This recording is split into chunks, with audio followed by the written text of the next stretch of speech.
You don't remember being born, of course, but everyone else does, especially your neighbor, who still insists the storm that followed was your fault. You came into this world sideways, covered in afterbirth and suspicion, and the midwife said your eyes were too knowing. That alone was bad enough. But worse still, your mother didn't turn her head to the west as you emerged, not even slightly, which, as everyone agrees, is probably why the cows started birthing two-headed calves that spring. Why else would they? You didn't ask to arrive during an eclipse. You didn't plan for the village owl to hoot 3 times precisely as you drew your first breath. But here you are, years later, still paying for it. They whisper about it when you pass, cursed, touched, star-crossed. The kind of child who brings mold to grain and spoils to butter. The kind of child who sneezes in 3s and causes foot rot in goats. And it's not even like you got a good curse. Not the glamorous, dramatic sort with glowing eyes and forbidden powers. Number yours is the slow, soggy kind. The kind that sours milk, makes soup taste faintly of shoe leather, and ensures you always, always step on the sharpest stone barefoot. Your life, in short, is not tragic, but mildly unpleasant in a way that lingers, like a wet wool sock clinging to your ankle long after the rain has stopped. Your mother pretends not to believe the stories, but even she braids garlic into the lintel and mutters something before handing you your morning porridge. It's not much of a porridge, mostly oats. Some mornings, only the memory of oats. But it's warmish, and it keeps you from fainting before noon. The cottage is small and leans like it's tired of existing.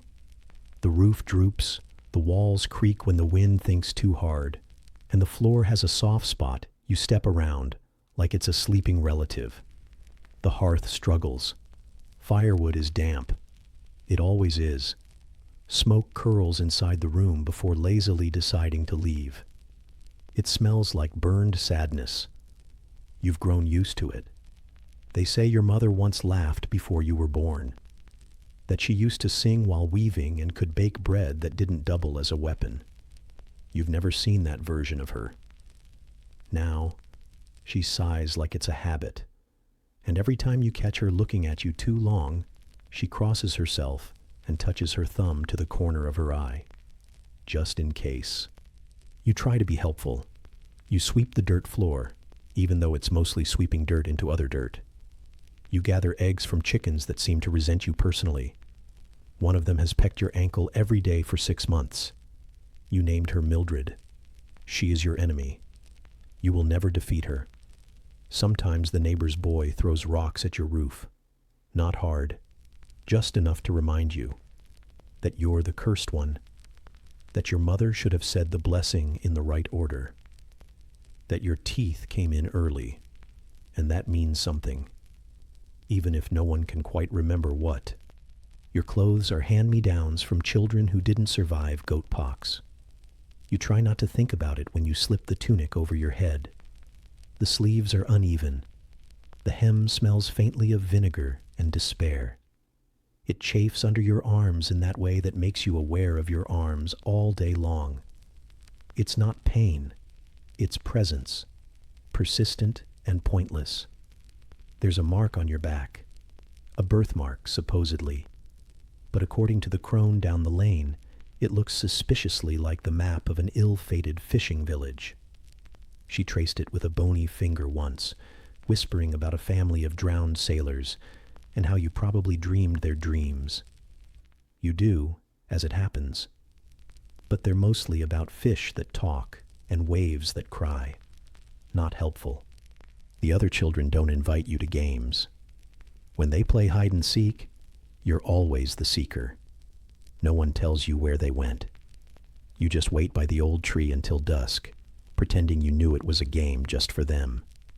You talk to the tree. It doesn't answer, but it listens better than most people. You've tried cleansing rituals, the one with egg yolks, the one with mud and chanting, even the one that involved tying a dead mouse to your ankle for a night. That one just gave you fleas. The village healer said the curse was deep-rooted. That's healer talk for "you're stuck like this." You nodded and thanked her anyway. You dream in strange shapes, sometimes spirals, sometimes symbols you later find scratched into the beams of the barn, like the past is leaking into the present and smudging the lines. You once dreamed of a rabbit that said your name in Latin. You've never learned Latin, but it sounded convincing. There are moments, rare and brief, when the world forgets to make your life difficult. The bread rises. The stool doesn't collapse beneath you. You walk to the stream and don't step in a puddle that pretends to be shallow, but hides ankle-deep misery. In those moments, you wonder if the curse is sleeping. And then you stub your toe on a beetroot someone left in the path, and you remember. Your bed is a pile of straw that was once slightly less dirty. You fluff it nightly. It's like fluffing regret. The fleas are consistent. That's something, at least. You share it with the family goat in winter. Her name is Tilda. She smells like damp dreams and old wool, but she's warm. And she doesn't blame you for being born under the wrong star while Jupiter sneezed or whatever the midwife said. They say that to lift a curse, one must perform an act of true generosity during a blood moon while wearing socks made of nettles. You tried once. The socks itched for 3 days. The blood moon didn't show up. Typical. You're not special. Not in the way bards sing about. You're the kind of special that makes bread go stale in your pocket and turns a compliment into suspicion. You've made peace with it. Mostly. It's not a glamorous life, but it's yours. Cursed as it is, itchy and awkward and slightly moldy around the edges. And so you lie there on your straw bed, Tilda snoring beside you in a rhythm that's almost comforting. The stars blink indifferently above your thatched ceiling. Somewhere, an owl hoots once, then again, then a third time. You sigh. Of course it does. Tomorrow will bring more of the same. Side glances, muttered prayers, and the quiet burden of being the reason crops fail and bread burns. But for now, the night is still, and your curse, like everything else, seems briefly softened by the dark. The straw pokes, the goat shifts, your foot itches in a place you cannot reach. But sleep, against all odds, begins to creep in, slowly, cautiously, like it doesn't fully trust you. And somewhere beyond the itchy wool and murmured suspicions, the myths grow stranger still. The garlic hasn't helped. It rests like a soggy regret on your forehead, reeking faintly of last week's stew and failed hope. And though it's now sliding slowly toward your left eyebrow, no one has dared remove it. Because to remove it, they say, is to invite the moon to do something. No one's entirely sure what. Possibly flood your joints. Possibly whisper secrets to your spleen. But it's bad, whatever it is. Worse than last winter's cough. And that one took your uncle's sense of smell and most of his vocabulary. You shift beneath the woolen blanket, which scratches like you owe it money. Every inch of you is vaguely damp. Part sweat, part dew, part atmosphere. The straw mattress has taken on a personality overnight. It burrows upward in places and collapses in others, so your spine zigzags slightly like a poorly drawn map. Beside you, someone is breathing far too loudly. It might be your cousin or a goat, possibly both. Either way, it's rhythmic enough to be maddening and wet enough to be biologically suspect. You're not supposed to turn east either. Not tonight. Not with the moon the way it is. Full, bloated, hovering somewhere just past the cracks in the timber wall, humming with imagined influence. According to the woman who sells herbs and smells like burnt nettle, the moon is strongest when it can't be seen, but knows it's being watched. That makes sense somehow, in the same way that being forced to sleep with your feet bound in linen and your head packed with thoughts about bile feels like medicine. There's a faint chill pressing in from the windowless gap behind the fire pit. Someone, probably the same someone who stole the last of the good kindling, forgot to bank the coals properly, and now the hearth sulks with a smolder that offers light, but no warmth. You consider crawling toward it, but that would require removing the garlic, shifting the blanket, and possibly waking the sleeper with the rhythmic mouth noises. None of that seems worth it. Not for a fire that smells like moss and disappointment. You roll slowly onto your side. Your knee cracks. This is fine. Everything cracks now. Joints, beams, logic. According to the traveling healer with 6 teeth and a bag of questionable ointments, that's probably a sign of moon imbalance. Too much moon in your blood, or not enough. The dosage varies depending on how recently you've been bled, which hand you use to eat turnips, and how often you've insulted the stars accidentally by sneezing at the wrong time. And you have sneezed at the wrong time. Yesterday, just before noon, while facing south and holding a ladle, you were mid-stir with a pot of lentils that never truly reached food, and you felt it creep up. A single, untrustworthy sneeze. No one blessed you. No one even looked up. The room went oddly quiet. Your aunt scratched her elbow in a way that seemed loaded with judgment. And then, later, someone put garlic on your forehead, which brings you back to the present. The healer had visited earlier. He smelled like boiled roots and mild threat, and he tapped on your skull twice before declaring it moist. That, apparently, was a problem. Too moist in the skull means the moon can get in easier. The moon, he muttered, acts like a magnet to fluids, especially the bad ones, especially the ones near your ears. You should not have gone to bed with wet hair, he said, and certainly not while menstruating. You are not menstruating, but he didn't wait for clarification. He had another appointment, a child with a swollen toe, and was last seen heading toward the pigsty with a stick. The treatments, as they were explained, are many and varied. Tonight, it's garlic. Last month it was a cup of cold water poured behind your left shoulder at dawn, which accomplished little beyond making you cold and damp and vaguely superstitious. Tomorrow, if the moon is still pulling, you might be wrapped in cabbage and insulted for an hour. This is supposed to confuse the fluids. You're not sure it doesn't work. Your cousin believes in the moon theory entirely. She tracks it with the devotion of a scholar and the smugness of someone whose last nosebleed coincided with an eclipse. She charts its phases using a knotted string and a rock that feels damp when it's angry. You tried asking what angry rock feels like, but she told you the rock doesn't like to be discussed. So now the rock sits in its nook, collecting dust and mystical significance, and your cousin whispers to it occasionally between muttering things like waning gibbous and mercurial bile alignment. The others go along with it. No one wants to anger the moon. No one wants to be the reason the piglet comes out cross-eyed or the butter turns early. It's easier to just do the rituals, to sleep west-facing on odd days and never whistle on a waxing crescent, to bury fingernail clippings under the threshold and tie red thread around your wrist on nights like this. You don't remember why the thread matters. It might be about dreams, or blood, or ghosts. But your wrist itches now, and removing it would be worse than the itch. There was a story, once, about a man who ignored the moon.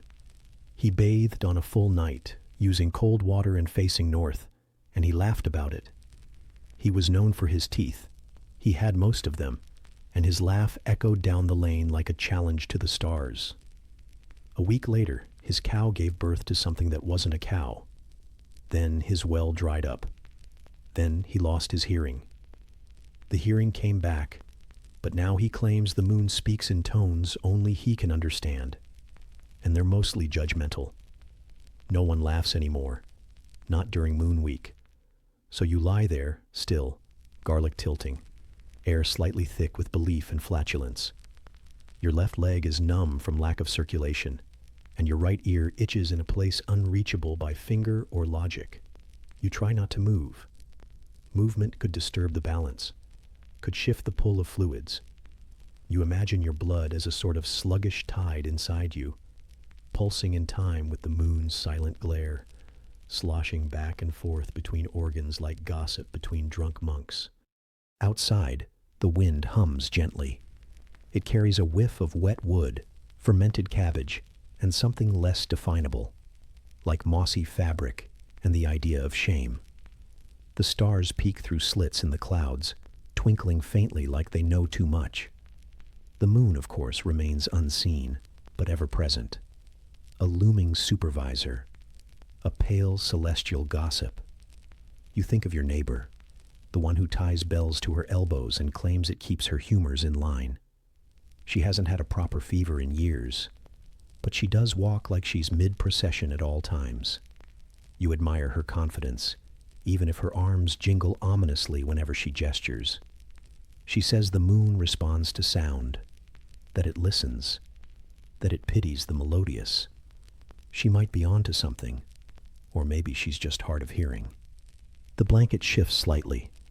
The sleeper beside you, possibly goat, possibly cousin, lets out a wheeze and a snort.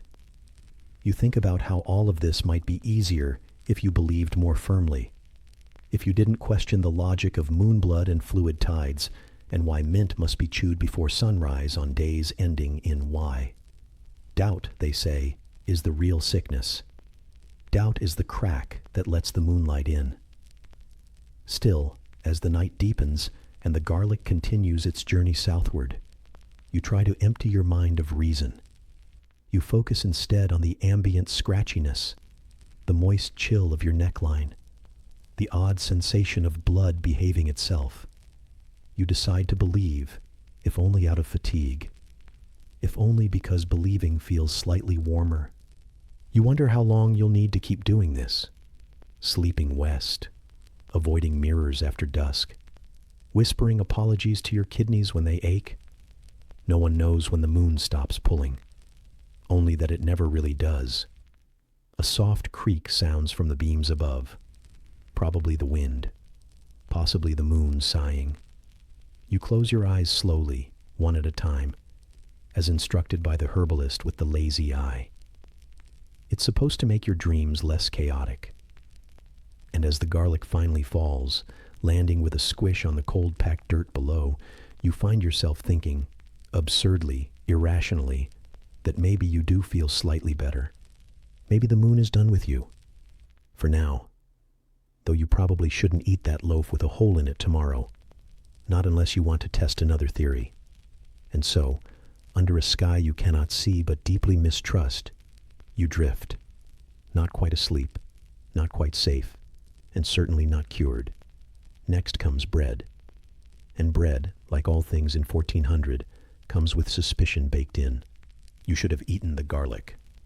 That's what you're thinking as you stare at the bread in your hand, still warm from the hearth, still clinging to ash at the edges, and unmistakably pierced with a small, unmistakable hole. Not a tear, not a gap in the crumb, not a noble crack from heat.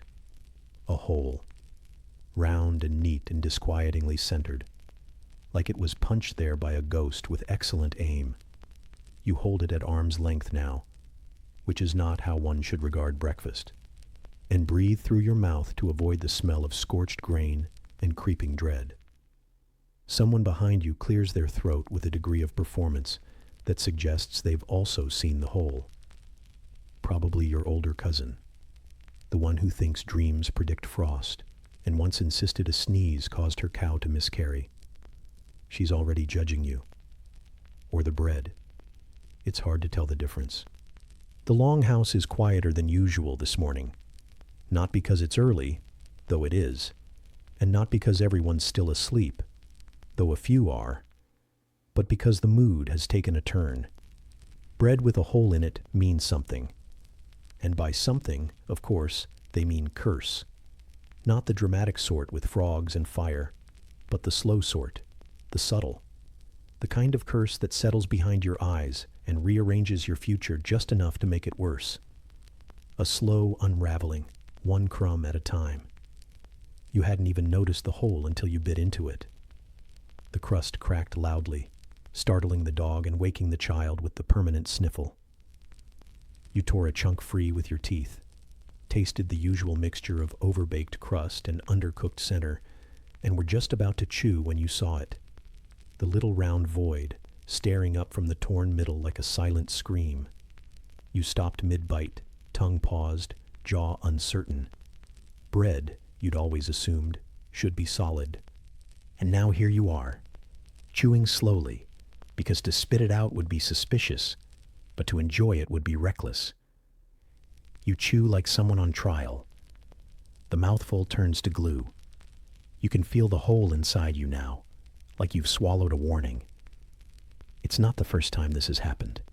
Not to you specifically, though you are beginning to wonder, but to the village in general.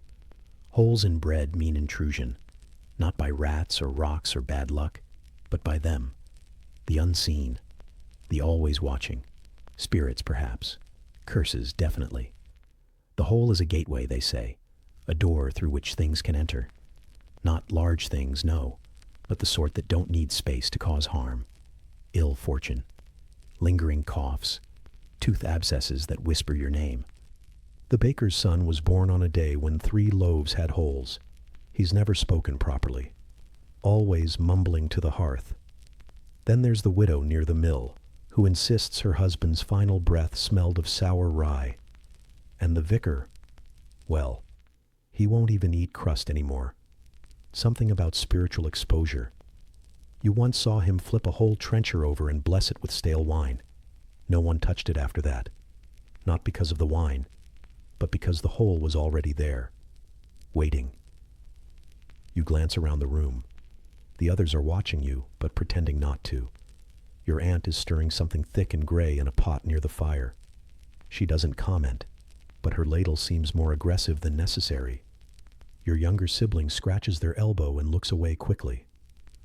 The dog has decided the hole is your problem and has retreated under a bench. Only the goat looks calm.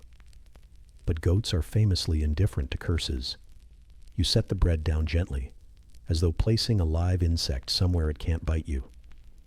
No one breathes. The moment stretches, long and elastic, like sourdough left too long in the sun.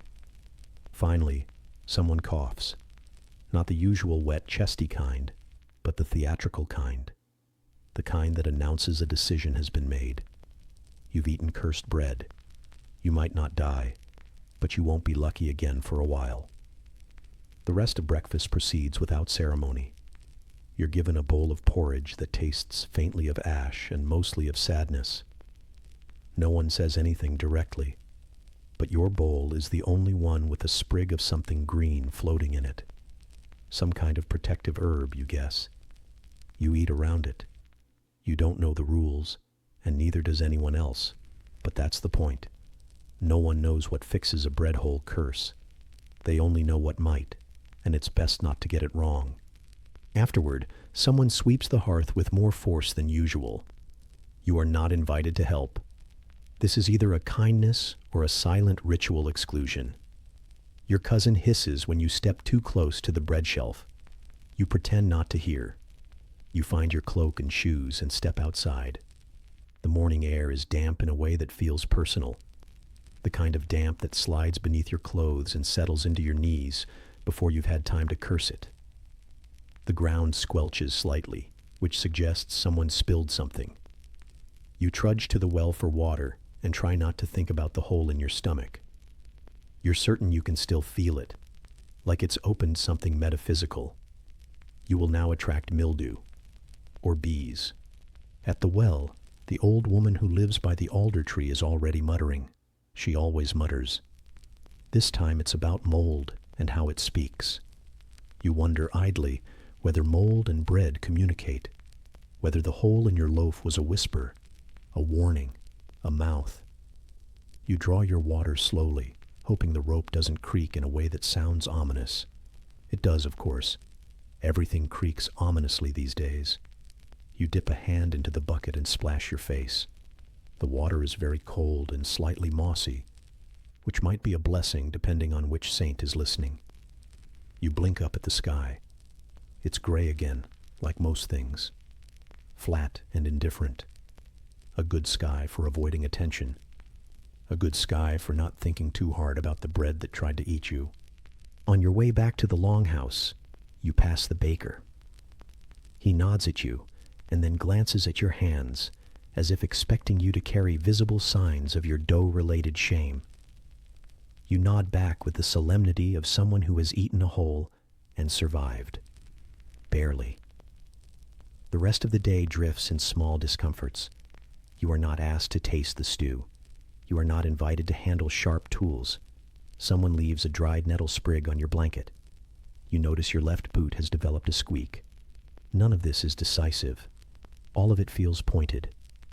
You begin to recall, perhaps inaccurately, that your dreams last night were odd, that you saw faces in the dark that didn't belong to anyone you knew, that the straw beneath you hissed in a language you almost understood, that you were being watched by the oven itself. You shake the thoughts away. The thoughts do not shake easily. By dusk, your appetite has not returned. You chew cautiously on a boiled root and examine the loaf for your evening meal. This one looks solid, thick, reliable. You poke it twice, just to be sure. Someone gasps when you do, which seems excessive. You cut into it anyway, but only the edges. The center, of course, is avoided. It's not just about the holes anymore. It's the fear of what might appear. A void, a message, a sign. You sleep restlessly that night. The dreams are heavy, chewy. You imagine kneading them, folding your worries into themselves, punching the air out, only to find they rise again, yeasty and swollen with guilt. You wake up cold, pressed against the wall, half covered in your blanket. The bread with the hole is gone. You don't know who took it. You don't want to ask. But later, you'll hear someone sneezing by the well again and again. And you'll wonder if curses can be shared like loaves or spread like mold. Tomorrow brings other fears. The cat is acting strange, and you've heard only whispers that cats may do more than purr in your sleep. And so you drift, unsure if you're digesting curses or just superstition. The loaf is gone, but the hole remains. Not in the bread, in your day, in your luck. In the quiet way others now look past you. It is still warm in the longhouse, but you feel slightly draftier than before. And as the straw crinkles beneath you and the goat shifts near your feet, you remember one last thing. You left the cat outside. But maybe that was the smarter choice after all. The cat is staring at you again. This makes the third time today you've caught it watching, unblinking still, perched in a shadow like it was sculpted out of smugness and ash. You shift beneath your wool, scratch a patch of irritated skin near your elbow, and pretend not to notice. But it notices. It always notices. Cats are like that. Sentient questions in fur, withholding affection and possibly air. You'd rather not sleep near it, but space is what it is. The longhouse isn't large, and neither is your cot, which is more a suggestion of a bed than a structure. It's made of woven straw and old regrets, slightly concave, and always smells faintly of the damp sock someone misplaced last winter and never recovered. There's not much room to shift away from anything, and tonight, the cat has chosen you. They say cats steal your breath. Not all cats. Not always. Just the ones who mean it. And no one ever quite knows which ones those are until it's too late. It's not like they lunge. They just sit, heavy, purring. And somehow, slowly, while you sleep, they siphon the warmth from your chest and the air from your nose. You don't wake up choking. You just wake up tired, emptier, like someone's been borrowing pieces of you for something else. The cat now sits at the foot of your cot, precisely centered between your ankles, as if guarding you or inspecting you or plotting something feline and eternal. You shift your legs slightly, enough to make the straw complain, and the blanket inch upward across your shoulder. The blanket is scratchy and smells like salted goat hide. It was your reward for surviving the last bout of head colds without whining, at least, not audibly. You've taken to whining internally now, silently, like everyone else who knows their place. The fire is low again. No one wants to get up and tend it, because whoever does might catch the cat's attention. and being the next target of the breath stealing is worse than being chilly. Cold fingers can be rubbed, curses less so. You watched someone, your aunt probably, slide the fire poker quietly across the floor toward the hearth, not touching it herself, just suggesting its existence to the universe and hoping someone else took the hint. No one did. The wind presses softly against the wattle wall, pushing through loose thatch in a way that reminds you how thin your world really is. A few layers of twig and plaster between your soft face and everything else. You curl slightly under your blanket, partly from cold, partly from habit. The cat hasn't moved. You can hear it breathing, but barely. Like a whisper through wool. Too soft for comfort. Too rhythmic for trust. You weren't always afraid of cats. You used to like them. You remember one, years ago, black as soot and missing half an ear, that used to curl behind your knees when you were small. It purred like a distant storm and smelled of barn dust and milk. But then someone said something. A whisper, a warning, passed from neighbor to aunt to cousin. The kind of superstition that arrives already settled into people's bones. That cat, they said, had been seen sitting on a sleeping baby's chest. Just sitting. And the baby had started wheezing by dawn. They blamed the moon. Or the cat. Or both. You never saw that cat again. So now, when this one chooses you, you feel less special and more cursed adjacent. The worst part is how ordinary it makes the curse seem. How gentle, like a polite thief with good manners. The cat doesn't snarl, it doesn't hiss, it just is, an implication with whiskers. Your cousin snores beside you. It's a soft, bubbling noise, like porridge threatening to boil. It would be comforting if it didn't remind you that others are breathing deeply while you lie here, shallow and suspicious. You wonder if the cat can tell, if it selects the most vulnerable lungs, if your recent sore throat has marked you as an easy target. You shift again. The blanket pulls tight across your chest. The air is thin tonight, not because it lacks oxygen, but because it feels watched. The kind of thinness that comes from anticipation. The cat, as if on cue, rises slowly and pads forward 3 deliberate steps. It is now level with your knees. Its eyes glint in the low light, reflecting something you can't name. Not menace exactly, not affection either, just knowing. You could push it, but that would be worse. They say never to offend a cat. They remember.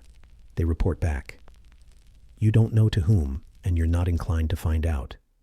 Instead, you pretend to sleep. That's the trick. If you pretend, maybe the cat will be fooled. Maybe it only takes real breath, not fake. Your breathing evens out. Shallow, soft. You try to make your chest rise only slightly. You imagine yourself as inedible, spiritually bland. The cat stares for a while longer, then lowers itself again, curling into a loaf near your shins. You feel the warmth through the blanket. It should be comforting. It isn't. Somewhere near the door, the goat snuffles in its sleep. That, at least, is normal. The goat snores like a dying accordion, and occasionally farts like it's exercising something. But at least it's predictable. Not like cats. Cats who arrive with the night and leave with secrets. You try to think of something else. Anything else. But your mind loops back to breath. The way it leaves you slowly in sleep. The way it fogs in winter air. The way it might be stolen without a trace. You remember someone once saying that cats were drawn to mouths in the dark, that they pressed their noses against yours until the rhythm changed, that their whiskers could sense the moment between inhale and exhale, and that's when they took it. You close your mouth tightly, just in case. The floor creaks softly. Someone shifts on the other side of the longhouse. The smell of soot and boiled nettle wafts in from the hearth. You breathe through your nose, shallow and slow, counting the seconds, matching the rhythm of the cat's purring, so it won't notice the difference. so it won't know which of you is breathing better. Eventually, you drift, not into sleep, but into that edge of it. That foggy half-state where thoughts blend and comfort is a concept rather than a sensation.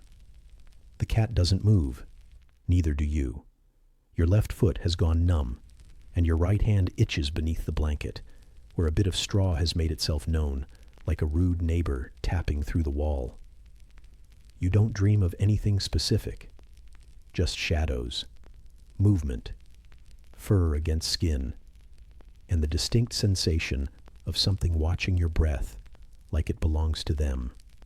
When the morning comes, the cat is gone. So is the warmth from where it sat. You feel oddly hollow behind your ribs, not injured, not ill, just a little less you. The others rise one by one, grumbling and scratching and pretending the cold isn't winning. Someone stokes the fire, someone else coughs theatrically. No one mentions the cat. You do not mention it either. You stretch. Something cracks. You breathe in and feel the air settle unconvincingly inside you, like a guest that's already packed to leave. Breakfast is being ladled. Bread is being sliced. You chew slowly, gauging your chest for absence. You are not entirely sure what you're looking for. Later that day, you'll hear a story, a rumor. Someone's cousin's baby cousin once slept too close to a cat and now only speaks in wheezes. No one questions it. Why would they? The cat never does. And as dusk settles again and the blankets are shaken out and the hearth crackles in protest, you'll glance toward the shadows at the foot of your cot, and you'll wonder, will it return tonight? Or will it find someone else's breath more interesting? You turn toward the wall and try to forget the story of the woman who once heard whispers in her head and was later diagnosed with wind in the skull. The pressure behind your eyes has been building since dawn. Not sharp, not screaming, but steady, like someone slowly stuffing wool into your head through your ears. You sit by the hearth, knees drawn up, the blanket around your shoulders stiff with yesterday's damp, and you try not to blink too much because blinking makes the pressure shift. It moves from brow to jaw like a slug dragging itself through the caverns of your skull. You've told 3 people so far that you don't feel right. Not ill exactly, just incorrect. You say your vision is grainy, like the world's been poorly milled. You say your ears keep popping. You say your thoughts feel like they're wading through barley mash. The only reply you get is a knowing nod and the same pronouncement from every single person, as though they rehearsed it in advance. Ah, wind in the skull. Apparently, this happens. Wind gets in. Through the ears mostly, but sometimes through the sinuses or the soft spot you were supposed to grow out of. No one can agree. All they know is that it lodges there and swirls around your thoughts like a goose in a bell tower. It muddles. It distorts. It hums at night and makes your teeth hurt in the morning. You're not contagious, they say, just unfortunate.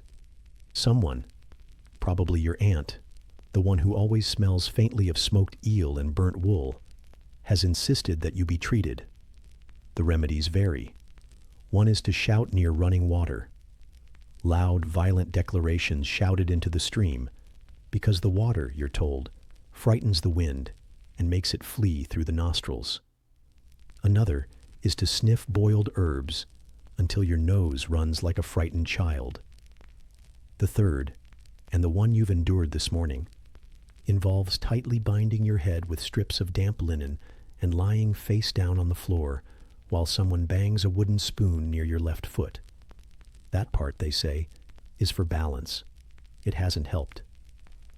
You peel the linen away slowly, unspooling the makeshift turban with the gravity of a ceremonial rite. The cloth smells like boiled leeks and has left a ridge across your forehead that will probably be visible until next market day. Your hair is damp and smells faintly of someone else's breakfast.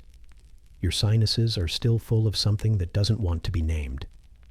You feel slightly worse, but at least now you've been treated, which means no one can say you didn't try.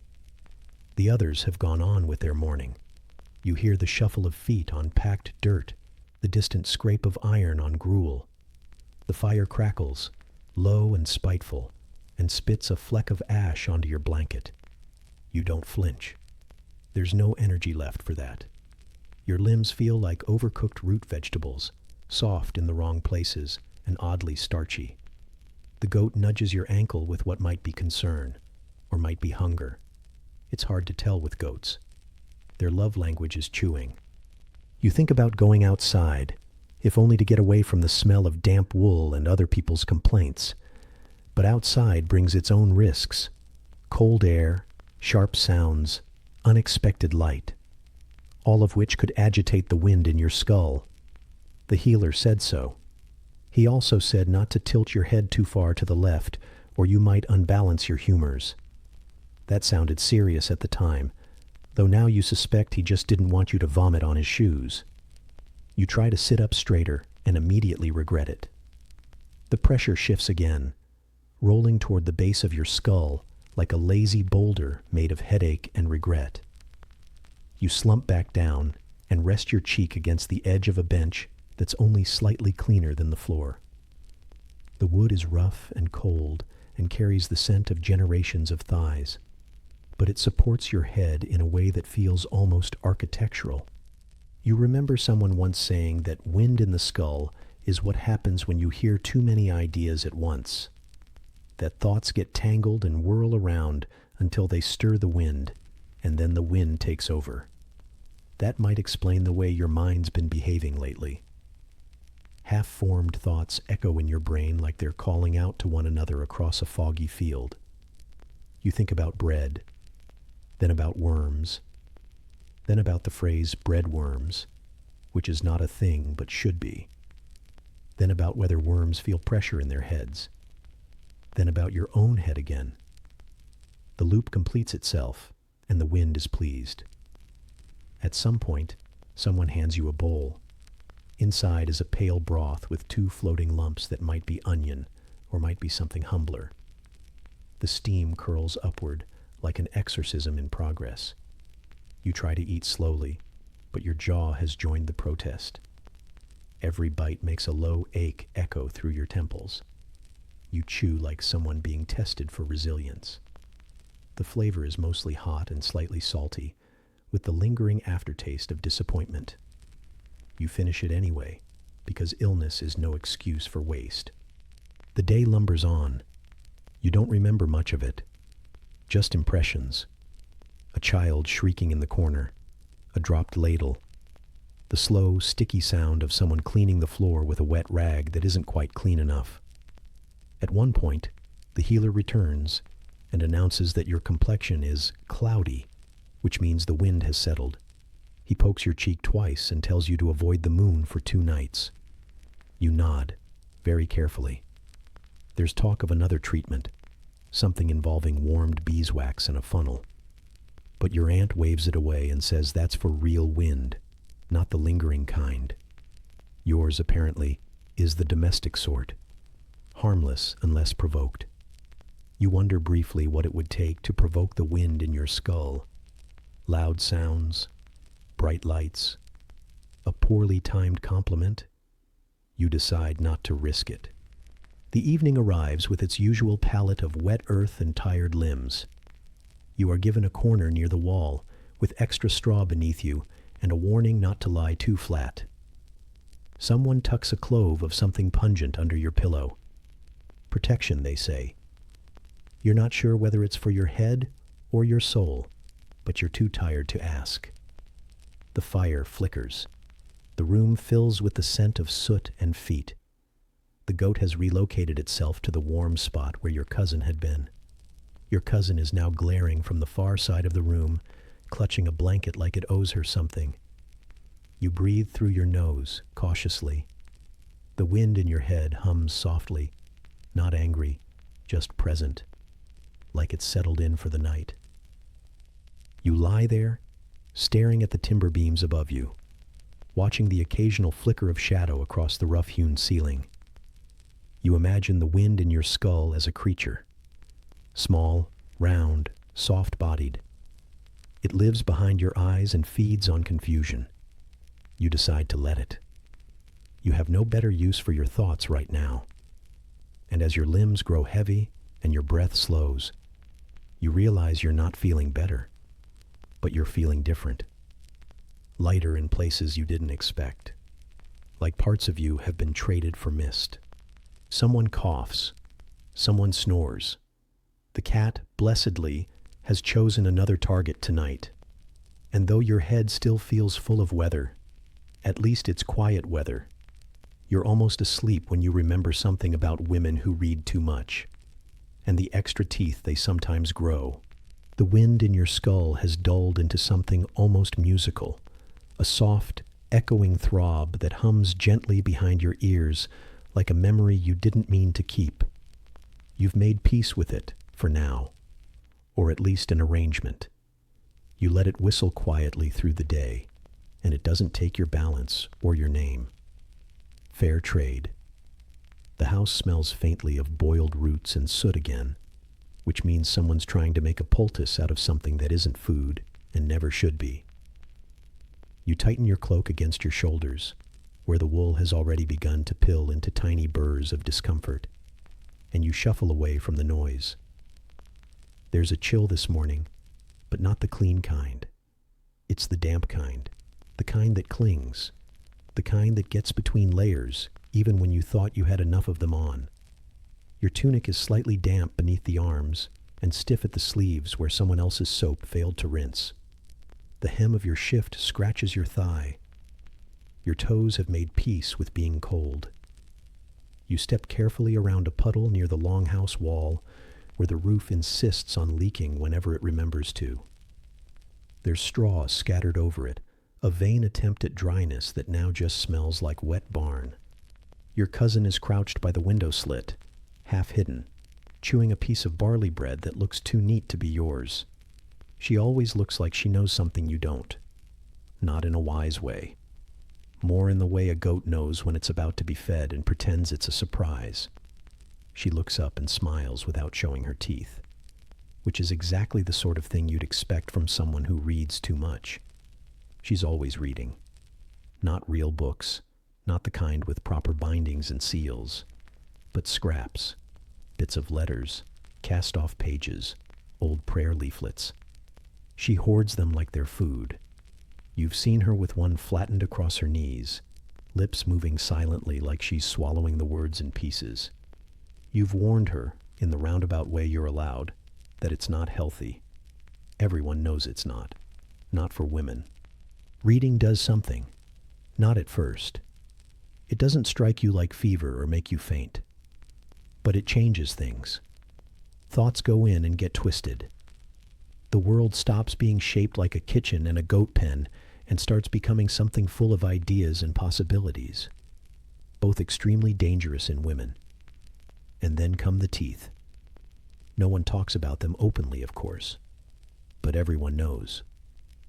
The old midwife down by the willows insists she once saw a girl with 26 normal teeth and 2 extras, tucked behind her molars like secrets.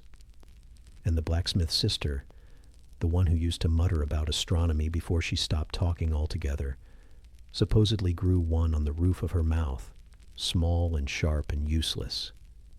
They say the teeth come when the thoughts have nowhere else to go. You touch your jaw absently, feeling the edge of your gums, counting the familiar ache of each imperfect bite. Nothing new. Not yet. You haven't read anything more substantial than a carving on the side of a pew. But you think about reading. You think about the letters your cousin keeps in her apron, folded like contraband. She's not hiding them very well. Or maybe she is. Maybe you're just watching more closely than most. The day crawls past like something injured. You haul wood. You stir the pot. You sweep with a broom that's more stick than bristle and leave behind neat trails of rearranged dust. You scratch the dry patch at the bend of your knee and wonder why no one's invented anything better than wool. You hear your name once, twice, shouted in the tone that suggests blame. You do not respond. Later, you find your cousin again behind the goat shed, knees tucked to her chest, lips moving over a page as if it might vanish if she stops reading. You glance down at the parchment. The letters are in Latin, or something that wants to be. They squirm under your gaze like worms in the sun. You don't read them, you see them. That's not the same. She looks up again, and this time she smiles wide. Her teeth are too clean, too white, suspiciously even. You squint at her molars like you might catch one multiplying. She offers you the page. You don't take it. That night, the longhouse feels smaller than usual. The fire is low again. The smoke coils around your ankles. Everyone's breath hangs visibly in the air, damp and communal. You settle into your corner and pull the blanket over your chest, tucking your chin against the rough weave. You stare at the beams above, where spiders have taken up residence again despite last week's hasty broom-based eviction. Your jaw aches, possibly from chewing, possibly from clenching, possibly from worry. You tell yourself you're not thinking about teeth, but you are. You remember the story someone told once, the one where a woman read so much she stopped bleeding, and instead her body started growing new parts to release the pressure. An extra tooth, a second thumb, a thin ridge of bone just behind her ear. The bleeding came back eventually, but only after they burned the pages she'd been hoarding. She never looked anyone in the eye after that. Her jaw clicked when she chewed. You fall asleep to the sound of your cousin whispering. You can't make out the words, but they sound round, chewed, digested. The dreams come thick and gritty. You are grinding something in your mouth, slow and methodical, but it's not food. It's words.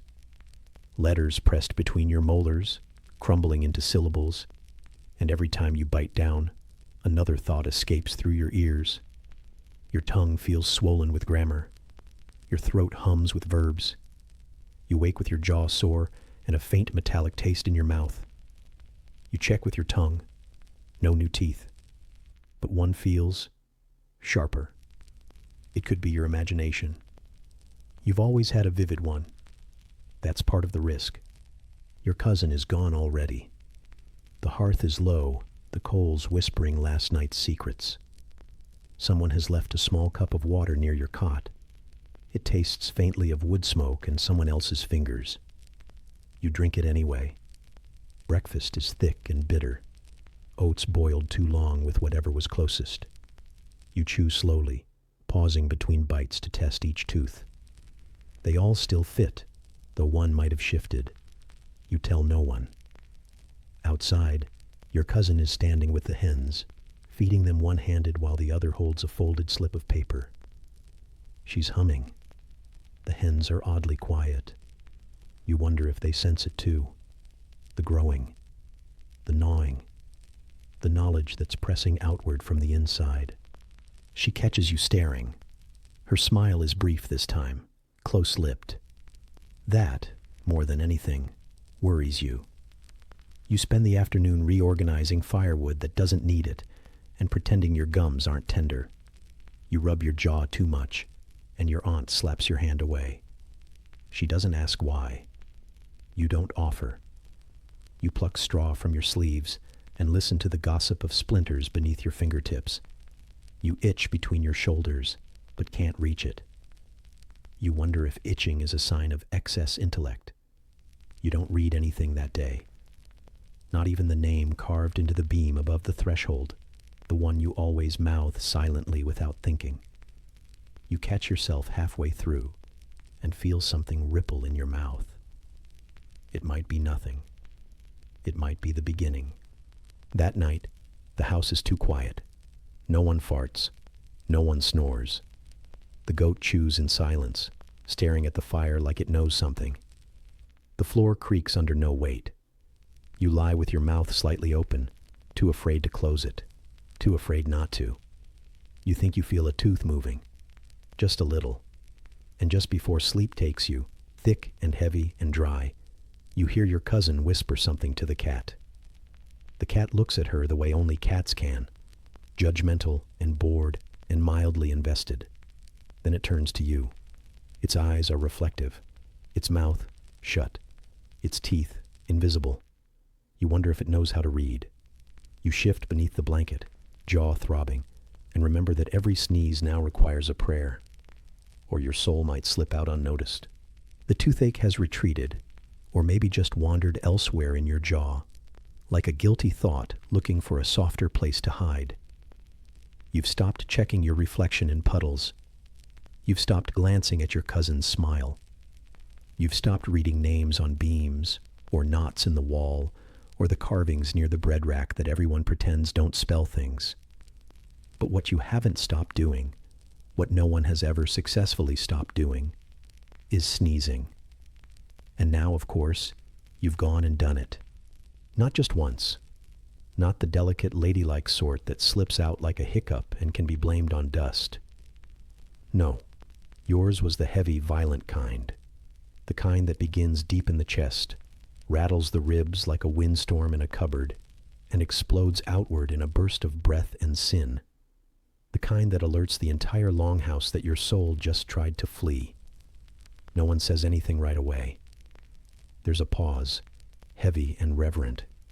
You remain frozen in place, hand still half raised, face contorted in that post-sneeze daze where reality hasn't quite caught up, and your ears are ringing faintly like they've been judged. The moment lingers long enough to become ominous. You blink once, twice, waiting. Then it happens. Someone behind you whispers, "Bless you." Too late. Everyone knows the rule. A sneeze opens a portal, a hole, however brief, between this world and the others, those lacy, brittle worlds just out of sight, where spirits drift like wood smoke and mischief hangs from the rafters like drying herbs. If you sneeze and aren't blessed quickly enough, if the soul slips out and no one catches it in time, then something else might slip in, or the soul might wander, or the sneeze might echo somewhere it shouldn't. No one really knows. That's what makes it so terrifying. Your cousin once sneezed 3 times in a row without anyone saying a thing. The priest was away, the dog was barking, and everyone was distracted by a small kitchen fire. By the time someone thought to bless her, she had already begun speaking in proverbs that didn't exist and rearranging the pots according to lunar alignment. She never quite recovered. They say she sleeps with cloves under her tongue now and refuses to face east. Just in case. So now, standing here with your nose still tingling and the blessing only barely trailing your breath, you feel wrong. Not cursed, not haunted. Just opened. Like a door someone forgot to shut all the way. The longhouse slowly resumes its rhythm. The fire crackles. A spoon scrapes. Your uncle clears his throat with the force of someone dragging a log uphill. But the air feels different. Thinner. Like something left through you. Or lingered. Or tasted the space where your breath should have been. You sit down, slowly, cautiously. The bench is hard and slightly damp from someone else's body heat. You shift to a drier spot. You cross your arms, then uncross them. You rub your face. You sniff loudly. But no one says anything this time. They've done their job. The blessing was given. Belated, but present. If something followed your sneeze home, well, that's your burden now. You recall dimly a superstition about counting sneezes. 1 sneeze means mischief. 2 means misfortune.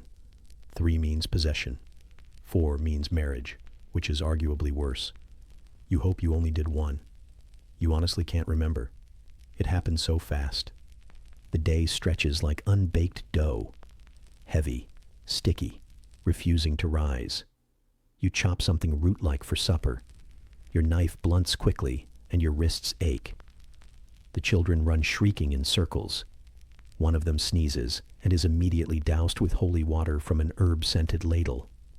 You feel a bit jealous. At least his sneeze was acknowledged promptly. By late afternoon, your nose is running again. It's not a cold. You know a cold. This is different. This is the kind of itch that starts in the spine and migrates upward, settling behind your eyes like an unwanted guest with cold feet and opinions. You blow your nose discreetly into a rag that used to be part of someone's sleeve and now belongs entirely to despair. Someone catches you wiping your nose and murmurs something about chamomile smoke and keeping your sinuses pure. You nod like you'll try it. You won't. Evening arrives reluctantly, dragging behind it a sky the color of boiled linen. The clouds sag. The wind smells faintly of garlic and chimney soot. Your hands are dry and cracked from washing the same bowl 4 times. Your nose tingles again, menacingly. You pinch it. You clench your jaw. You count backward from 10. You do not sneeze. This time.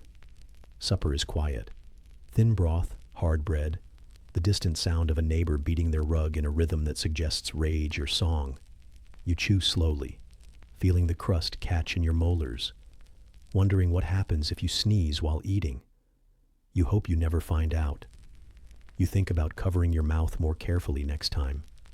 You wonder if linen muffles the soul. Bedtime comes with the usual rustling and rearranging of straw and expectations. Someone forgets to bank the fire, and someone else swears under their breath. The goat lies suspiciously close to your cot. You pretend not to notice. The cat is nowhere to be seen. This somehow makes you more nervous than if it were staring at you directly. You lie beneath your blanket, which smells like someone else's feet and your own anxiety. The air feels still, but not restful. You can hear the wind outside, dragging its fingers along the eaves like it's checking to see if any doors have been left open. You think about the sneeze again. You think about your soul, where it went, whether it came back, whether it was the same version you started with. Your breath rattles slightly in your chest. You try not to make noise with it, just in case something's still listening. You don't sleep quickly. Your thoughts are doing that thing where they loop and twist and double back like a sheep that doesn't want to be penned. You think about the feeling just before a sneeze, the tension, the helplessness, the little flicker of chaos. You think about all the times someone blessed you before you even finished sneezing, and how different that felt, how sealed in, how tethered. Eventually, sleep comes, not gently, not like a blanket, more like a sack over the head.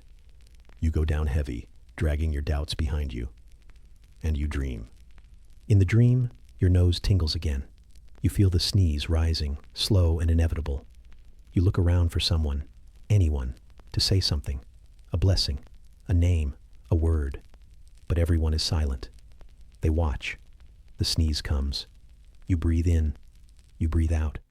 And when you look down, your breath is still moving, away from you, forming a shape, a version of you, slightly thinner, slightly taller, slightly wrong. You wake cold, your throat dry, the fire dead. No one else stirs, not even the goat, not even your cousin. You pull the blanket tighter. You try to count your breaths. You wonder if they all still belong to you. And as you drift again, eyes heavy, air thin, thoughts weightless, you promise yourself one thing. Next time, you'll sneeze with more warning. Next time, you'll be ready. But for now, hold it in, because the latrine is far, and no one dares visit it after dark, not since the basilisk incident. The thought arrives just as your eyes begin to close, subtle at first, like a distant knock, or the feeling of having forgotten something simple. You shift slightly under the blanket, straw crackling beneath you like thin bones, and try to ignore it. You adjust your leg. You press your thighs together.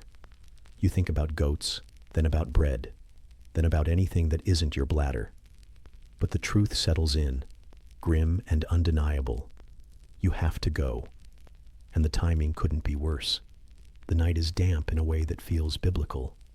The hearth has long since stopped pretending to be warm, and the blanket you share with your cousin feels like it was woven entirely from discomfort and ancestral guilt. You are certain that if you sit up too quickly, a draft will sneak beneath your tunic and settle into your kidneys like an unwanted guest. And yet, the pressure grows. The kind of pressure that cannot be negotiated with or reasoned through. The kind that insists, loudly, politely at first, then with more conviction. The latrine waits outside, crouched at the edge of the yard like a punishment made visible. A small wooden hut, leaning slightly, shaped by time and bad decisions. Its roof sloped just enough to catch rain and drip it down the back of anyone foolish enough to visit it in poor weather. You've seen it in daylight. That's bad enough. At night, it becomes something else, something worse. Because at night, the basilisk comes out. Everyone knows this. It's not a matter of belief. It's a matter of survival. No one says there might be a basilisk in the latrine. They say the basilisk. Singular. Definite. As if it pays rent. As if it has always lived there. No one has seen it, of course. But that's the point. You can't look directly at it. You'd die. Or worse, be turned to salt, or forget your mother's name, or start speaking only in riddles that smell of sulfur. The stories vary. Your legs ache from holding it in. You shift again. You hear someone else snoring nearby, oblivious, their breath rattling like a loose shutter. You envy them, not for their sleep, but for their emptiness. You scan the dark room. No movement, no signs that anyone else is braving the night air. Of course not. They've all gone before dusk, the clever ones, the brave ones, the regular ones. You, on the other hand, drank too much of the broth at supper. It was hot and oddly comforting, and you kept sipping long after you were full because the steam made your face feel less like stone. And now, here you are, full to the brim, haunted by broth. You consider using the pot. There is always the pot, the communal one, tucked discreetly behind a curtain that does little to mask the sound of regret. But the pot is not an option. Not unless you want the rest of the week to be defined by the scent of your choices. And anyway, it's full. Or nearly. There was a line earlier, which is never a good sign. Someone muttered about overflow. Someone else suggested sprinkling ashes. You remember none of the solutions, sounding confident. So the latrine it is. You rise slowly, stiffly, as if the act of standing might offend the house. Your knees pop like damp corn. Your blanket slumps to the floor in protest. The chill hits you immediately, sharp and mean, threading through the holes in your tunic like it was waiting for its cue. You pull your cloak tighter and shuffle to the door, which resists your efforts with the passive aggression of unoiled hinges. The yard is worse than expected. The ground is soft in a way that makes walking feel like penance. Mud clings to your shoes in layers, cold and ambitious, and your toes curl instinctively, trying to escape upward through your soles. The wind is damp and irregular, huffing against your face like an old man with a grudge. The moon is hiding, probably out of guilt. You avoid the puddle by the well. You avoid the corner where the chickens sometimes hiss. You avoid looking at the woods entirely.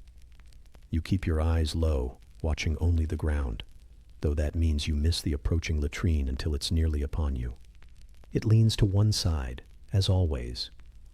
The door swings slightly open, creaking not from movement, but from the memory of movement. The wood is dark, streaked with moss and experiences. It smells like old water and unfinished prayers. You hesitate at the threshold, suddenly convinced you'll hear something. Breathing, hissing, laughter.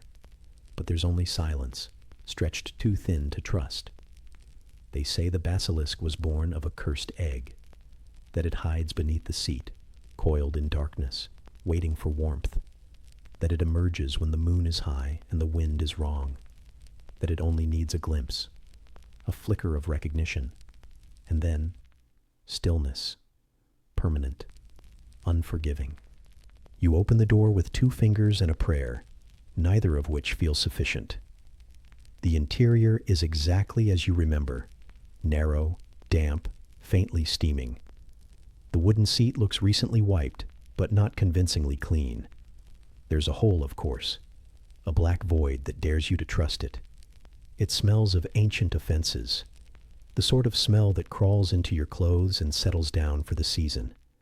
You do what you must, quickly, eyes upward, breath shallow, muscles clenched in readiness for flight. Every creak is a heartbeat. Every drip from the ceiling is a warning. You do not look down. You do not linger. You do not blink more than necessary. And then it's done. You rise, rearrange, and step back into the night air with the relief of someone who has outwitted death. You close the door gently, because slamming might provoke. You do not look back. Looking back is how they get you. The walk back to the house is faster. Your steps are sharper. The cold bites less now that the urgency is gone. Your breath steams before you, and you imagine your soul curling out with it, eager to rejoin the warmth. The door greets you with its usual protest, and you slip inside like a secret. The house is unchanged. The fire still sulks. The snoring continues. The pot still waits in its corner, judgmental and insufficient. You return to your straw, now slightly flattened by absence, and lower yourself onto it with the reverence of one who has survived a pilgrimage. Your limbs ache. Your toes twitch. Your bladder is blessedly silent. You pull the blanket over your shoulders, tuck it beneath your chin, and let the dark fold around you. The cat has returned. It curls near your knee, heavy and humming. You decide not to think about that. Outside, the wind shifts. A bird calls once, then stops. You wonder how many others snuck out tonight. How many stared into that hole and wondered if something might stare back. And as sleep creeps in, slow, uncertain, damp, you feel a strange sort of pride. Not for courage, not for cleverness, but for coming back with your breath and your name intact. But the moon is rising now, and your cousin insists it mustn't be seen with both eyes, especially not before dawn. You're just settling back into the warmth of your cot, still chilled in places that feel internal and ancestral, when you catch the faintest glimpse of moonlight through the slats in the wall, the kind of pale, insistent silver that squeezes through wood as if it's been waiting for this moment all night. You shift deeper into the straw, one hand tucked under your chin, and let out a long breath through your nose. The basilisk didn't eat you. The latrine didn't collapse beneath you, and your soul, as far as you can tell, remains on the correct side of your ribs, a small victory. But the moon, of course, is just getting started. Someone coughs across the room. It's the dry kind, full of stubbornness and bad air, followed by the creak of someone rolling over too dramatically to be unconscious. The longhouse always feels slightly off when the moon is full, as if everything, wood, wool, water, has been subtly overexposed, too white, too still. Even the goat has stopped chewing. That alone is reason to worry. You close your eyes tighter, but the moonlight remains, draped over the inside of your eyelids like a pale cloth. You shift again. The straw crinkles. A cold draft slips between the blanket folds and brushes your collarbone like a judgmental ant. You try not to think about it, but you know the warning by heart. Don't look at the full moon with both eyes. Not directly. Not for too long. And never, ever while standing barefoot on bare earth. That's when it sees you. That's when it remembers. The logic, such as it is, goes like this. The full moon is a watcher. Not just a light in the sky, but a presence. A lidless eye. A collector of gazes. It cannot steal your soul outright. That's the basilisk's territory. But it can draw something out of you. Pull at your humors. Tilt your reason. Overexpose your thoughts like herbs left too long in the sun. The old midwife says too many stares and you'll start to see things that were never there. Twins, mostly. But also omens. Or faces in bread. Or your own reflection doing things it shouldn't. Your cousin insists it causes twins. Or more accurately, encourages them. She once saw a woman give birth to 2 boys after looking at the moon for a full minute while milking a goat. and now she refuses to do anything under moonlight without one eye covered. She carries a rag for this, tied to her belt like a weapon. She's not the only one. You've seen grown men avert their gaze like the moon was a judgment they weren't ready for. You keep your eyes shut and try to remember if you looked up tonight. Not directly, not both eyes wide, but perhaps briefly, on the way back from the latrine, your feet squelching through the yard, breath visible and hurried. Maybe you glanced upward. Maybe only one eye caught it. But you were tired. Your head was fogged with the echo of nerves and the scent of damp wood. It's possible both eyes saw it. Just for a moment. You swallow. The roof groans in the wind. Somewhere outside, a rooster stirs too early or too late. The cat reappears near your elbow, tail flicking against the straw like a metronome of mild judgment. You consider asking it whether you looked with one eye or two. Then you remember that the cat doesn't answer questions. It merely watches, like the moon. Sleep remains elusive. Your jaw aches. Your left toe has gone numb. A hair from your blanket has made its way into your mouth and refuses to leave. You shift again, inching your face deeper into the familiar musty fold of wool that smells of smoke and someone else's secrets. You try to think about anything else. Bread, cabbage, the neighbor who walks in circles whenever he's thinking too hard. But your mind circles back, always, to the light. That bright, silent, round thing floating above you, unseen, but completely present. They say the moon records, not in words, but in impressions. It remembers every face that turns upward toward it, every open eye, every unguarded moment. And when it gets full, that's when it returns the favor. That's when it presses back. That's when it looks into you. You once heard a story about a boy who stared too long. He claimed he only meant to admire it, the curve of it, the glow. He said it looked like a silver loaf cooling on the sky's windowsill. But something in it caught him, held him. He went quiet after that, took to counting pebbles, slept only at noon, avoided mirrors. He said they made his face look wrong, like it had been borrowed. The cat shifts. Its purring is louder now, not comforting, more like a warning disguised as contentment. You crack one eye open, just enough to see the rafters above. The shadows have shifted. You can't be sure the moon isn't reaching through the gaps again. You squeeze your eyes shut. You try not to think about your own reflection, or how sometimes, in a still bucket of water, or the dark glass of the window before dawn, you catch yourself looking a little too curious, a little too still, like you're waiting to see if the reflection blinks first. Your head aches, a dull pressure at the temples. It could be the cold, could be the remnants of wind in the skull, but it feels suspiciously like a moon symptom. You reach up and press your fingers against your brow, as if holding your thoughts in place. You whisper a small, awkward blessing to yourself, half remembered from somewhere between stew and prayer. No one else stirs. You imagine them dreaming beneath the moonlight, mouths slightly open, minds unguarded. You wonder how many of them remembered to sleep on their sides, away from the window. You wonder if the moon chooses favorites or just opportunities. The wind changes direction. You feel it in your sinuses.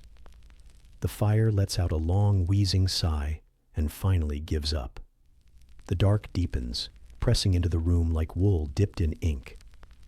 You think again about twins, about omens, about the peculiar pressure behind your eyes that wasn't there before. You try to think about something smaller, a crust of bread, a warm stone, a dull spoon. Eventually, your mind slows. Your limbs grow heavier. The ache behind your eyes dims slightly, traded for the more familiar ache in your hips, in your knees, in the strange joint between your spine and whatever hope once lived there. The cat stops purring. That's how you know it's nearly time. You fall into sleep slowly, uneasily, one limb at a time. Your thoughts flatten into shapes, drift into nothing. But the light is still there, behind your eyelids, watching, holding on. And somewhere, not far, your cousin is wrapping a cloth over her left eye and muttering about tomorrow's weather. And the church bell will ring at dusk tomorrow, not for worship, but to scare off the spirits that only show up on Tuesdays. The moonlight has faded into dull gray, and the rafters above your straw bed drip with the kind of reluctant condensation that only appears when the air forgets which season it belongs to. You shift beneath the blanket, which has developed a damp crease in the middle where your spine usually rests. The fire is a memory. The cat is gone again, possibly on a private errand, or possibly deciding whether to forgive you for not sharing your crust. And the room is thick with that particular kind of silence that only appears on Tuesday mornings. You know it's Tuesday without anyone saying it. You feel it in your knees.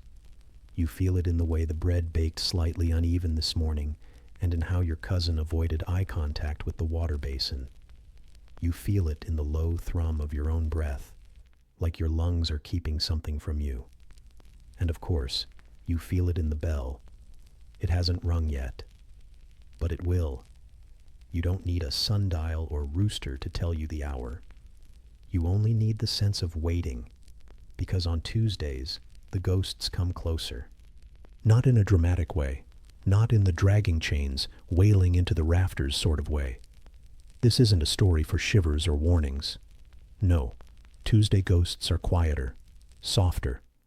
They arrive like mildew, like regret.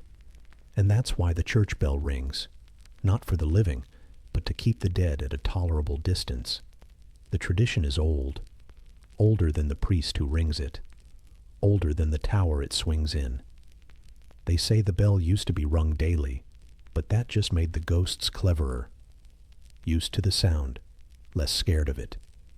So now it rings only once a week, Tuesdays, right at dusk. The ghosts hate rhythm, apparently, and schedules. You spend the day moving slowly, not out of laziness, though there's plenty of that, but because it feels risky to move too quickly on a Tuesday. As if velocity might draw attention. You stir the fire with long pauses between pokes. You turn the stew thrice, and then pretend you've done more. Your aunt doesn't comment. She too is caught in the Tuesday quiet. There's a strange electricity to it. Not thrilling, just mildly unpleasant. Like knowing someone's watching you from behind a thin curtain, but being too polite to draw it back. Even the goat seems subdued. It chews at its usual pace, but without the gusto it reserves for Thursdays. The children don't run as much. There are no games involving shouting. Even your cousin's constant muttering has turned inward, lips barely moving, eyes darting. By midday, the bell pull has been checked twice. The rope was frayed last week. Someone patched it with an old bootlace and a blessing. Whether the blessing was for the rope or the ghosts remains unclear. You step outside after lunch. The sky is the color of unwashed wool, and the wind has the weight of old breath. You keep your eyes down, careful not to look at reflective surfaces. Not puddles, not windows, and certainly not the polished ladle, which once showed your reflection grinning when you weren't. You haven't used it since. Someone coughs behind you, and you flinch harder than necessary. It's only your cousin. She's carrying a bundle of herbs that supposedly deter spirits. Basil, maybe, or mint, or something weed-like that smells like overcooked grass. She tucks it above the lintel of the door, where it will fall on someone by Thursday and be forgotten entirely by Sunday. There's a brief moment in the late afternoon, just before the shadows stretch too far to be reasonable, when you allow yourself to think, maybe today they won't ring it. Maybe someone forgot. Maybe the priest overslept, or tripped over his cassock, or decided the ghosts could manage themselves for once. But then it comes. The bell doesn't ring so much as groan. It starts low, a sound made of rust and memory, then rises into something resembling a tone. Not musical, not holy, but definite. It echoes across the fields, folding itself around trees and rocks and thatched rooftops like a shawl that no one asked for. One ring, then another. Always three. No more, no less. It's a rule. Too many rings confuses the dead. Too few, and they forget to leave. You pause mid-stir, spoon frozen above the pot. Everyone else does too. Even the goat lifts its head. The air tightens for the space between rings. And when the third finally comes, a little sharper than the last, a little rushed, like maybe the rope caught or the priest hesitated, you all exhale together. The ghosts have been warned. The rest of the evening unfolds like it always does, quiet and slightly off. No one mentions the bell, but everyone acts differently after it. Your uncle insists on sprinkling salt across the threshold. Your aunt rubs the hearthstone with a damp cloth and mutters names. The children are scrubbed more thoroughly than usual and tucked into their cots early, as if cleanliness makes them less appealing. You chew your dinner slowly, though the bread is dry and the stew watery. You try not to think about the bell still echoing in the corners of your skull. You try not to wonder where the ghosts go when they scatter. You hope it's not far. By nightfall, the house feels fuller, though not with people. The shadows are too long, the silences too deep. The cat returns, bristling slightly, then tucks itself into a ball with its back to the wall. You mimic it without meaning to. Blanket up to your chin, shoulders tight, knees pulled close. The straw is itchy. The blanket smells faintly of yesterday's stew. Someone's feet are too close to your back, radiating a warmth that should be comforting, but isn't. You close your eyes. You try to breathe evenly. You try not to remember the story about the boy who forgot the bell had rung and whistled after sunset. No one's seen him since. His mother still sets out food on Tuesdays. You count your breaths. You count them again. You try not to listen too hard to the creaking beams or the shuffling near the back wall that could be a mouse or could be something worse. You whisper a tiny blessing, not loud enough to be heard, just enough for whatever's listening. And slowly, eventually, the day unwinds. The ghosts, scared off or merely appeased, fade back to wherever they came from. The warmth from the hearth spreads slowly beneath your skin, like second-hand courage. The bell is silent now. Its work is done. You drift, not into dreams, but into the soft gray where thoughts grow fuzzy and limbs grow heavy, where the night is deep but mostly kind. You drift, not into dreams, but into the soft gray where thoughts grow fuzzy and limbs grow heavy, where the night is deep but mostly kind. The bell has done its work. The ghosts have kept their distance. But as you settle deeper beneath the blanket, you catch a sound outside. Barely a sound, really. Just a thin whistle through the beams, higher than wind and colder than it ought to be. You hold your breath, just for a moment, and then you breathe again, slow and shallow, because it's probably nothing. Probably. Still, you keep the lavender sprig close to your mouth, just in case. The bell has fallen silent, but your ears haven't.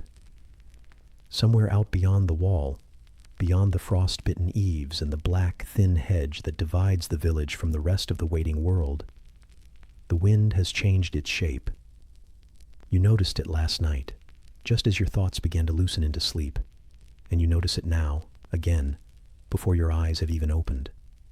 Not a loud wind, not violent or rushing, just wrong, a little too thin, a little too smooth, like it's been sifted through something unnatural and strained of its softness. It doesn't rustle, it glides. You lie still for a long while, hoping the sound will leave, that it was just the way the air curled beneath the rafters, that it wasn't what you think it is.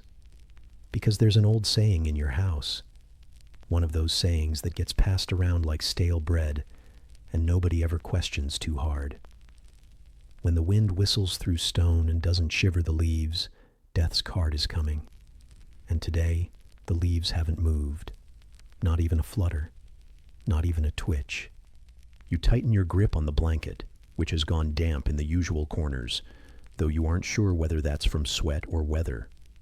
It smells faintly of old feet and slightly of turnip. You shift your leg, slowly, dragging it across the straw, which crackles in protest beneath you.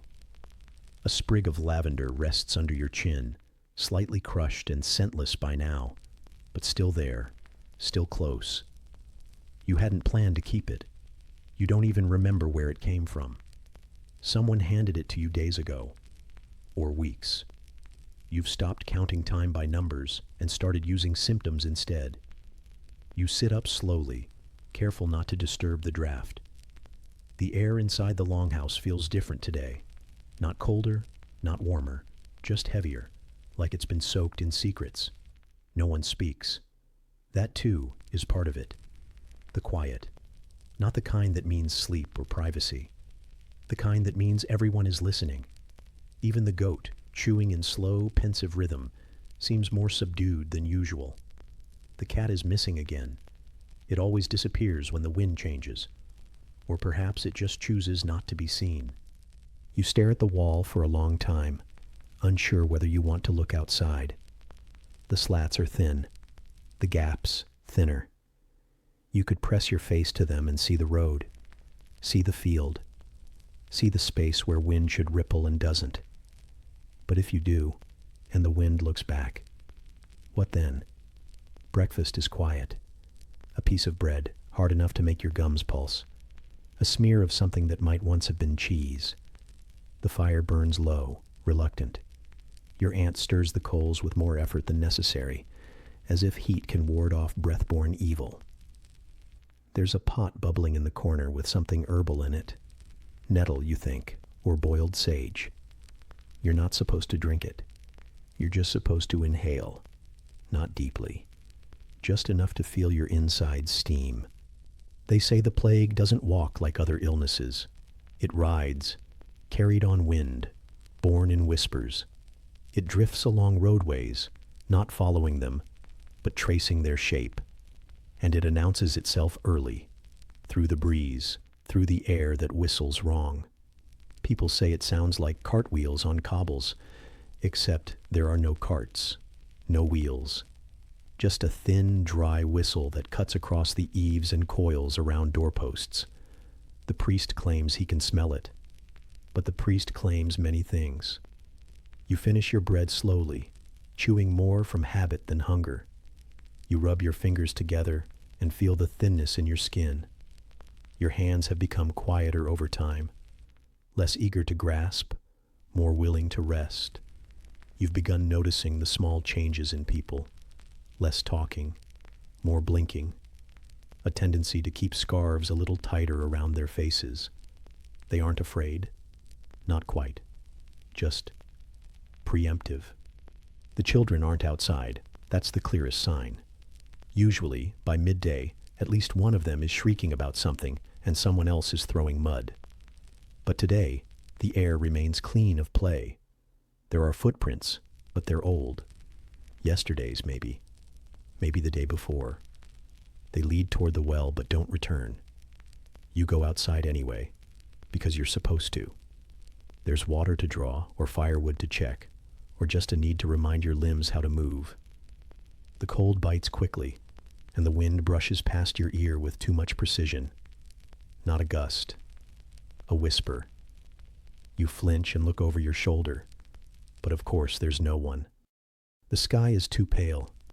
Too dry, like someone tried to paint a storm and gave up halfway through.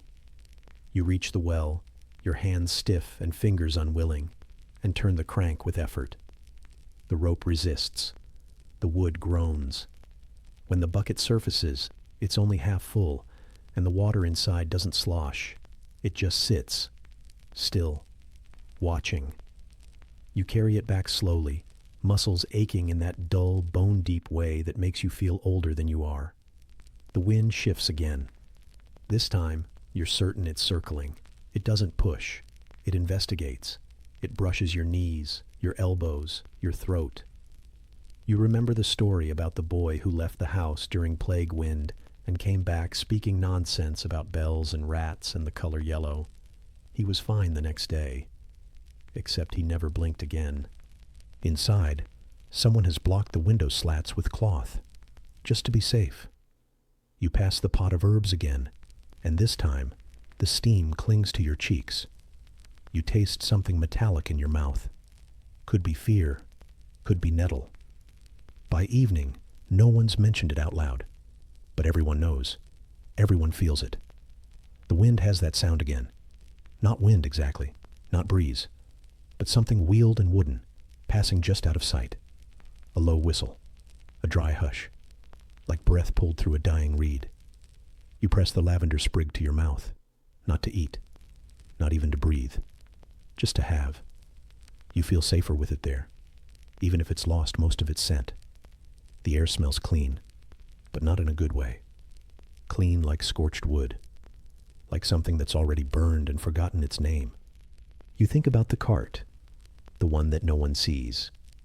They say it rolls past only once in a while, drawn by something that isn't a horse, making no ruts, leaving no tracks. And if you hear it, you're marked, not immediately. It's subtler than that. You begin to forget the names of things. You begin to lose the taste for bread. You laugh at the wrong times. You breathe more often through your mouth. Eventually, the cough comes, then the blotches, then the bell. But for now, you're still fine. You haven't coughed. You've remembered your cousin's name. You still like turnips if they're boiled long enough. You rub your forehead just in case, checking for heat. It's always hard to tell with your hands being cold all the time. That night, the wind doesn't let up. It doesn't howl. It just remains. A thread, taut and unwavering, stretched across the top of the longhouse like someone pulling string through eyelets. You lie with your face turned to the wall, not for comfort, but because the window's on the other side, and you don't want to hear the wind more clearly than you already do. Someone else is awake. Their breath patterns are wrong. Too fast, too shallow. You think about asking. Then you think better of it. If they speak first, you'll respond. If not, silence will have to do. The straw beneath you feels more brittle than usual. The blanket more damp. Your ankle itches in a way that suggests guilt or rash or both. You curl slightly tighter, the lavender tucked now between your collarbone and jaw. You folded your scarf twice around your mouth, just in case. The fire is out. No one rekindled it. No one dared move that much. You close your eyes, not tightly, just enough. The wind sighs. You pretend you don't hear it. And in the morning you'll rise early, not because you want to, but because the river spirits are waiting, and someone has to apologize. The wind finally died sometime after midnight, but you didn't sleep well. Not really. The sound had settled into your jaw, into your joints, into the folds of the blanket where your breath gathered in clammy pools. The lavender sprig is soggy and slightly flattened now, crushed beneath the weight of your chin and your collective worry. You spit out the stem like a chewed secret and roll over slowly, knees creaking, spine stiff. Morning has arrived in its usual understated fashion, gray, wet, and disappointed in you. You're not sure how long it's been since it last rained, but people have started blaming the river. That's always the first sign. When the fields dry too fast, or the bread turns out crumbly, someone eventually narrows their eyes toward the reeds and says, low and certain, "The river's upset." And when the river's upset, there is only one course of action. Assemble the apology delegation. You, of course, have been volunteered. You suspect it happened while you were dozing near the hearth, face half buried in your sleeve, drooling faintly and dreaming of turnips. That's usually when decisions are made, while you're most vulnerable. The same thing happened during the last lice outbreak. You were chosen to hold the vinegar rag. Now, it's your turn again, this time with wetter socks. You sit up and stretch in a way that makes everything worse. The straw has left angry imprints across your forearms, and your tunic is sticking to your ribs in places that shouldn't be damp. The hearth is little more than a grumpy pile of warm ash. You shuffle over and prod at it with a stick, as if guilt alone might rekindle flame. It doesn't. You sigh and pull on your cloak.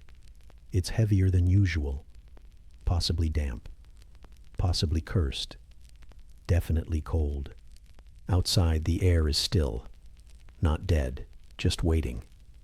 You can feel it in the back of your throat, like something unfinished. The sky is blank, the kind of sky that might hold a storm or might just sulk. There's no wind today, but the damp clings to everything like a disappointed relative. The mud sucks at your shoes as you walk, pulling at the heels like it wants to keep you just a little longer.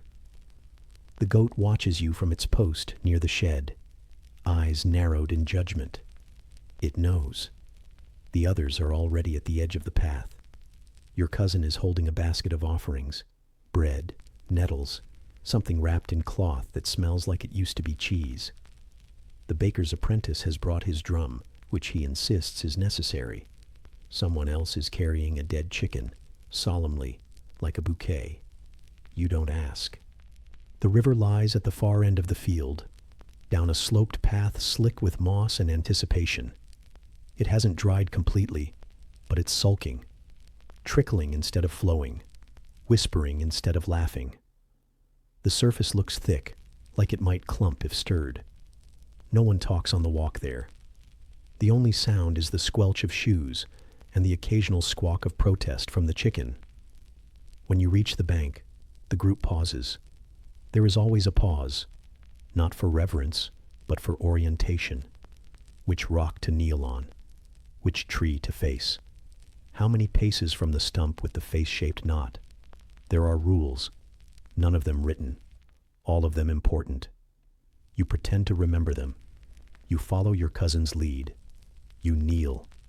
The moss beneath your knees is both slimy and brittle, which shouldn't be possible, but here it is. The cold seeps upward through the bone, settling in your thighs like an old regret. The air smells of algae and burnt porridge. The river gurgles faintly, unimpressed. Your cousin begins the chant. It's not in Latin. It's not in anything, really. Just syllables passed down through forgetfulness. A rhythmic string of vowels and apology-shaped noises, punctuated by dramatic inhaling and occasional sneezes. You join in at the appropriate moments. You keep your tone neutral. You try not to sound sarcastic. That offended the river once. You don't want to be responsible for another spoiled harvest. The bread is offered first, placed carefully on a stone and nudged toward the edge until it tips in and dissolves with a soggy kind of dignity. The chicken follows, flung with less grace but more ceremony. It bobs for a while, beak up, before drifting sideways and vanishing beneath a reed. No one reacts. Your job, unfortunately, is the final step. You stand, knees groaning, and step into the water. Not far, just ankle deep, just enough to make a point. The river doesn't want your body. It wants your discomfort. It wants you cold and uncertain and vaguely damp until nightfall. You offer that willingly. Your shoes darken. Your toes curl. The mud welcomes you like an old friend with cold hands. The final chant is shorter. A closing phrase. A kind of spiritual signature. You mutter it through clenched teeth and try not to think about eels. And then it's done. You step back, slowly, squishing. Your cousin offers you a rag. It's not clean. You thank her anyway. The walk home is quieter than the walk there. No one says whether it worked. No one says whether the river has forgiven you. You won't know until it rains, or until the well tastes better, or until the priest announces a flood, depending on how sincere your offering was. You peel off your shoes near the threshold. The smell is aggressive. You consider leaving them outside, but the last time you did, the dog mistook them for a threat. You set them near the hearth, hoping the heat might dry them before mold claims them. Your feet are pale and wrinkled and slightly blue at the edges. You rub them with a rag that used to be a curtain. It does little. You pull your blanket around your shoulders and sit by the coals, now rekindled into something resembling warmth. You try not to think about river spirits. You try not to think about the reed that looked like a finger. You try not to think about how many offerings it takes before a river becomes generous again. That night, you sleep with damp ankles and the lingering smell of nettles. The cat is back, curled by the hearth, twitching in its sleep. The fire pops once, then settles. The wind hasn't returned. That's something. You dream of water, not moving, not cold, just there, still, watching.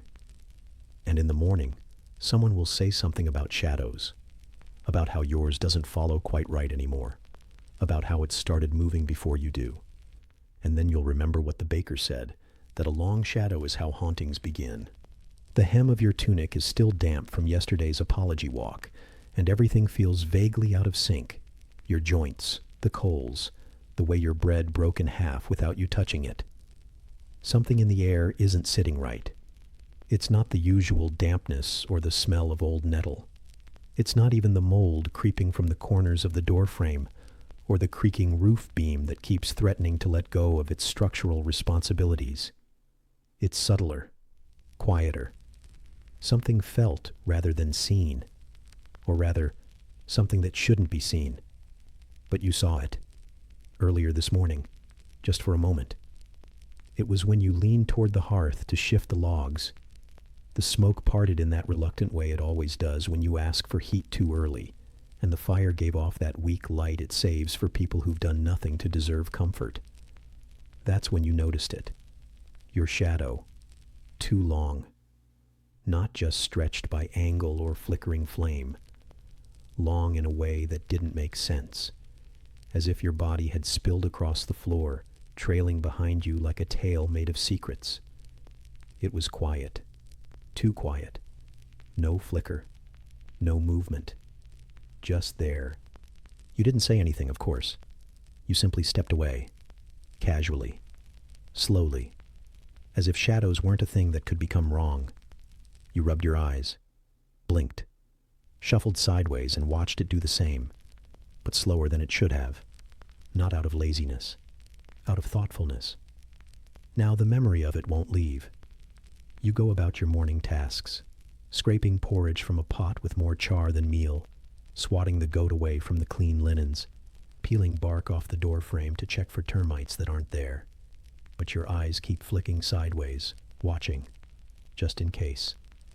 And every time it's there, still long, still following too eagerly, like a cousin who wants something. No one else has said anything. Not the baker, whose eyes lingered too long when you passed his stall. Not your aunt, who stared at your back while you stirred the soup. Her lips pursed like someone preparing a very quiet prayer. Not even your younger sibling, who usually points out everything with the delicacy of a crow noticing something shiny. Maybe they haven't noticed. Or maybe they're pretending. That's worse. You step outside after chores because the walls feel too narrow now and the ceiling too low. The air has the brittle chill of a morning trying to remember how to be spring. The grass crackles underfoot, half frozen and half sodden. Your shoes are still damp from yesterday. The sky is blank above you, a smooth gray sheet with no texture, no dimension, just blank. And behind you, though you're trying not to look, you know it's still there. That length, that quiet curve. You think about walking backwards. You don't. Instead, you head to the woodpile, not because it needs tending, but because it's a task with weight. Something to touch. Something that doesn't follow you when you walk away. You pick up the hatchet. You split a few pieces. The rhythm helps. The cold bites your fingertips. You feel a blister forming on your palm in the familiar spot. It's not pain. It's comfort, really. A reminder that you are solid. You cast a glance at the ground. There it is. Still long. Still still. The thing about shadows, they say, is that they are honest. More honest than mirrors. more faithful than your own memory. When someone's shadow begins to change, it's not just bad luck. It's a warning of sickness, of haunting, of having stepped too close to something not meant for you. The baker swears his cousin's shadow lengthened the week before she started talking to birds. She didn't die, but she did forget how to use spoons. The superstition says if your shadow gets too long before noon, you're being watched. If it gets longer after noon, you're being followed. And if it stays long no matter the hour, well, that's when the quiet warnings start. You lose small things, socks, thoughts. You stop finishing sentences. You dream of walking into rooms where you're already standing. It's nothing dramatic, just wrong, like lukewarm stew or stale salt. You finish chopping and sit down on the stump that pretends to be a bench. Your knees pop, your ankles crack. The wind shifts and brings the smell of something damp and vegetable. Possibly the neighbor's cabbage pile. Possibly your own thoughts. The field is empty. The road is quiet. But your shadow curls around the side of the stump and continues down the grass like it's trying to reach something you forgot. You consider walking sideways. It's an old trick, mostly used by children and shepherds. The idea is simple. If your shadow can't follow your footsteps directly, it gets confused, wanders off, loses track. It's not meant to be clever. It's just a delay, something to buy time while you figure out if you're truly cursed or just unusually shaped. So you walk back toward the house with your feet at a slant, body turned slightly, arms held awkwardly to compensate. You feel ridiculous. You feel watched. The goat stares at you from the doorway, chewing slowly, like it's memorizing your posture. Inside, the warmth is better. Not warm exactly, but less actively hostile. The fire has caught, and the steam from the soup pot coats the rafters in a soft haze. You ladle yourself a bowl and sit near the hearth, cross-legged, knees complaining. The bowl is too hot. The soup is too cool. It tastes of water and obligation. You try not to glance at the floor, but you do. And there it is. Longer now, it seems. Not thicker, not darker, just longer. Reaching toward the door, curling ever so slightly. You think of roots. You think of spills. You think of stains that spread slowly over time. The cat climbs onto your lap. It hasn't done that in weeks. You should be honored. You should be warm. But it feels more like a warning. Its purring vibrates through your knees. You watch its ears for signs of alarm. Nothing. Just chewing and judgment. The day drifts. You peel carrots. You sweep the floor. You try to keep moving in ways that cast less light. The goat tries to climb the table again. Your aunt speaks your name, and then forgets why. You feel a tickle at the back of your neck like someone remembered something about you but decided not to say it out loud. You step outside one last time before dusk. The sun has lowered behind the trees, and the field is empty. You glance down. Your shadow stretches out ahead of you. Long, thin, absurd. It doesn't end where it should. You shift your foot, and it hesitates. Just a moment. Just long enough to wonder. You step backward. It catches up. You step forward.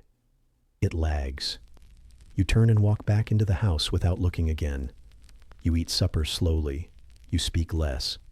You avoid mirrors, puddles, the polished ladle.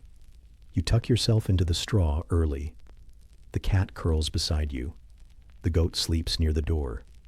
The fire pops once. Your breath fogs against the blanket. And your last thought before drifting into shallow sleep is whether shadows ever shrink once they've learned how to stretch.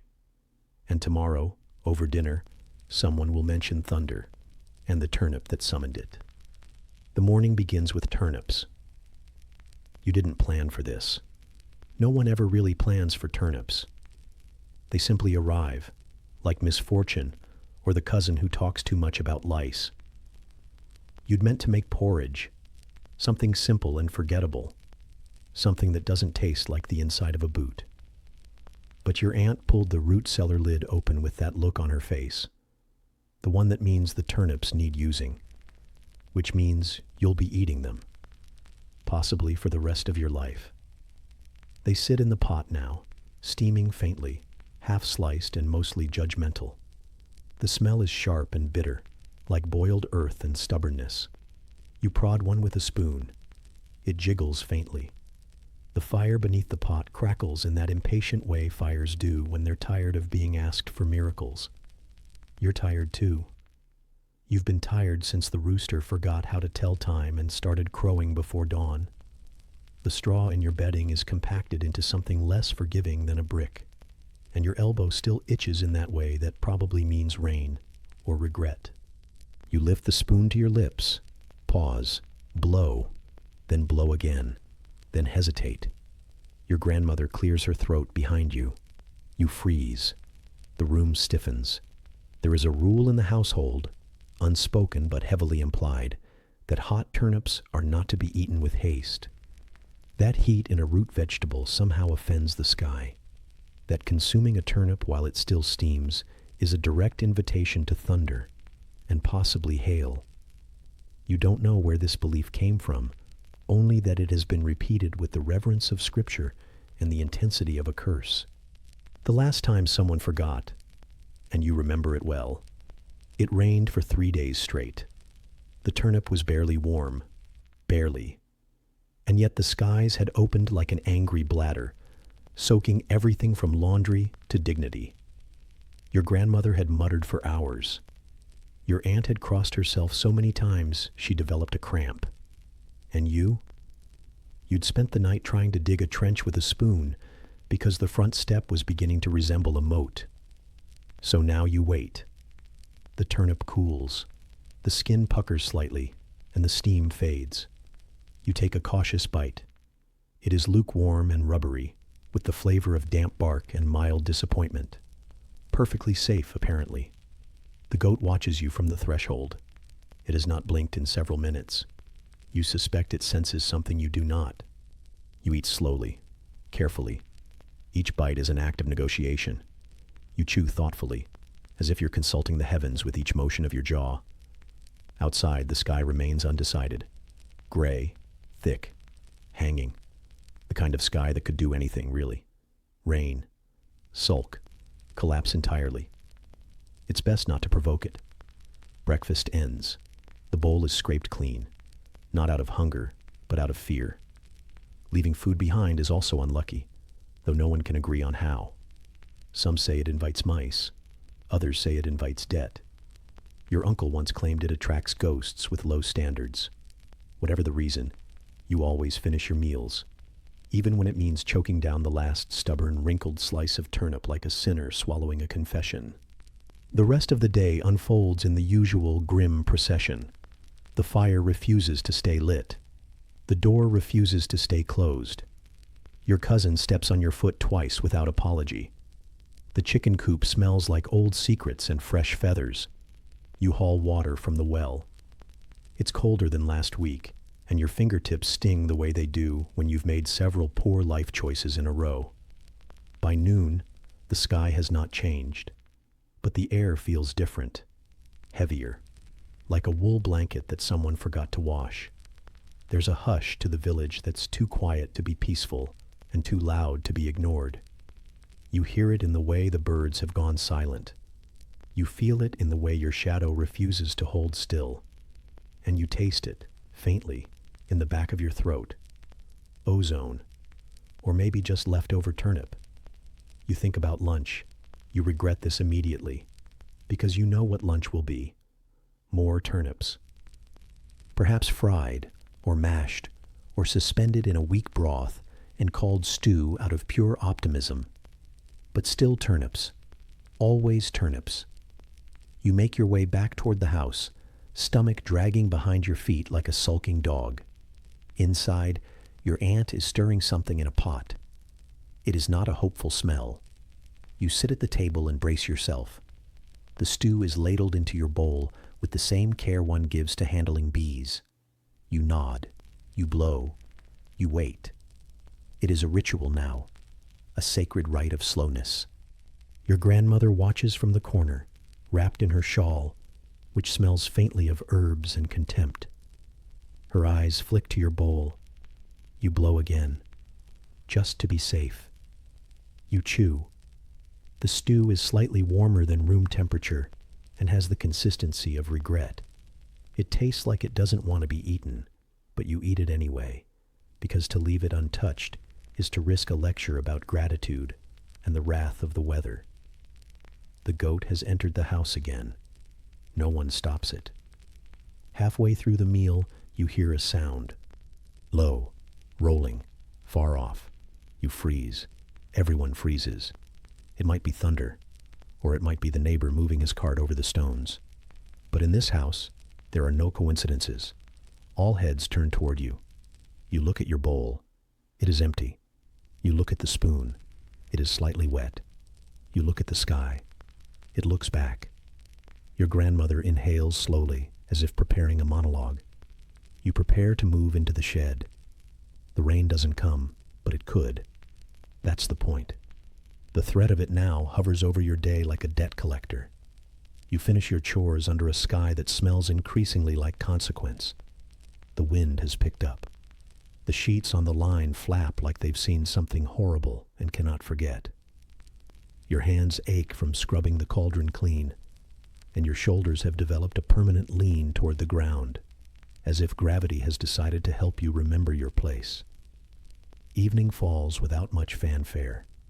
You huddle by the fire with your knees tucked under your chin, blanket pulled tight, eyes fixed on the flickering logs like they might offer an answer.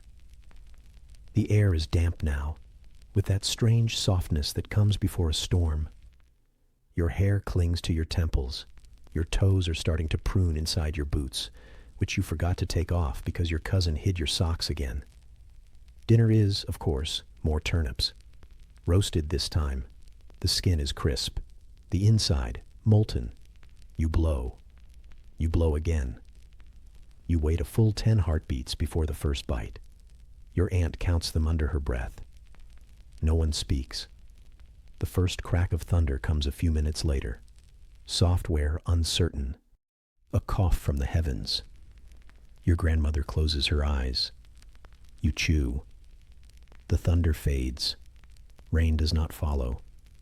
But you sleep with a blanket over your head just in case. And tomorrow, someone's going to bring up the goose that looked at you funny. You haven't gone to the market in 3 days. Not because you're unwell, though your stomach still churns ominously from the second batch of roasted turnips, but because of the goose. That goose. The one with the scar on its beak and the unmistakable air of vengeance. It saw you, truly saw you, and you have not been the same since. It had happened just after the thunder incident. You'd gone to buy onions, or possibly to escape the lingering judgment in the house, after your dinner summoned atmospheric rumblings. The air had smelled of mud and regret, and the market square was, as usual, a muddle of livestock, gossip, and root vegetables pretending to be cuisine. You'd been standing near the cart that sells the suspiciously soft cabbages, minding your own business and counting coins, with the diligence of someone who's been yelled at for overpaying and underpaying in the same week, when it approached. The goose, striding across the square like it owned it, which, according to old Marjorie, it might. No one knows where it came from. It's not tethered nor penned. It answers to no one. It simply exists, present, judging, waiting. It stopped in front of you, tilted its head, looked directly into your eyes, and hissed. Not just any hiss, either. A low, drawn-out whisper of doom. The kind of sound that suggests knowledge of your most embarrassing secrets and a willingness to spread them to passing monks. You stepped back. It stepped forward. You blinked. It blinked slower. And then it turned, walked away, as if bored. Since then, things have changed. Your aunt won't speak to you unless she's muttering prayers. Your cousin has started calling you cursed feather. And your grandmother sighed so loudly yesterday that the rafters creaked in sympathy. You're not sure if the goose actually cursed you, but you're absolutely sure that everyone else is sure. And in this village, that's the same thing. The morning begins, as all mornings do, with bread that tastes like it gave up halfway through existing. You gnaw on it thoughtfully, staring at the hearth, where the fire refuses to cooperate without bribery. You tuck a piece of straw into the embers. It whimpers and dies. You sigh. The goat wanders in. It, at least, is indifferent to your ruined marital prospects. You scratch its head absently, grateful for the comfort of something that doesn't believe geese can hex you with a look. Though, in fairness, the goat also believes laundry is edible, so its judgment is questionable at best. You make your way outside, slowly, carefully, avoiding puddles, low beams, and the boy who sells leeks and has started whistling whenever you pass. The air is sharp today, crisp, but not kindly.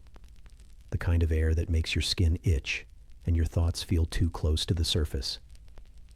Somewhere, a dog barks with alarming frequency. You suspect it knows something. Your chores are the usual string of indignities: hauling water that sloshes down your tunic, chopping wood that refuses to split unless you curse it, which you do, and mucking out the pen, which smells exactly as you feared it would. Your hands ache. Your back protests. Your soul sulks. And through it all, the knowledge hums beneath your ribs. The goose saw you. You consider, briefly, confronting it, explaining that you meant no offense, that you are not, in fact, unmarriageable, just mildly awkward and unfortunate looking in poor lighting.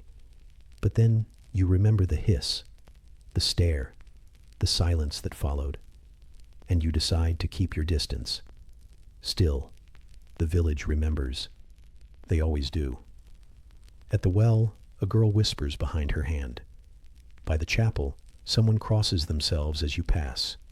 The baker, who once offered you the last sweet bun, now offers it to your cousin instead, and your cousin, grinning, eats it slowly in your direction.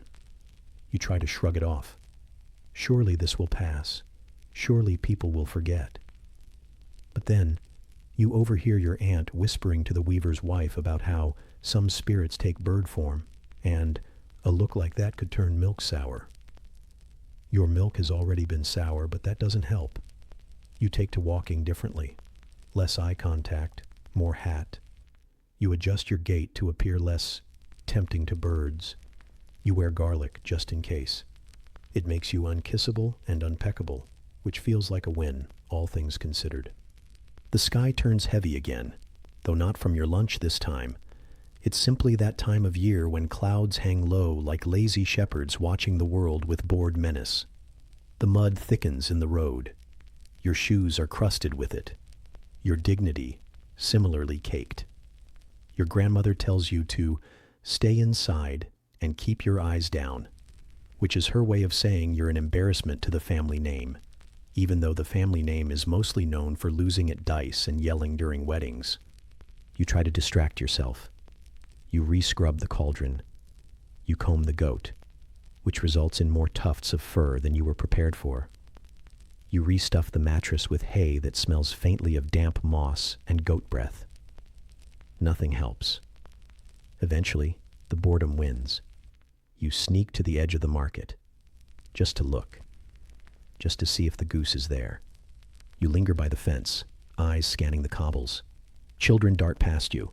A woman drops a basket of onions and curses the wind. The bell rings, distant and dull. Everything is normal, until it isn't. Because there it is, perched, watching, silent. You freeze. It doesn't move. You blink. It doesn't.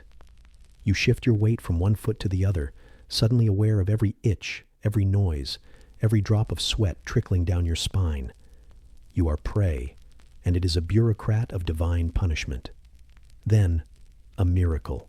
It turns, walks away, does not look back. You don't exhale until the bell rings again. It's something. A start.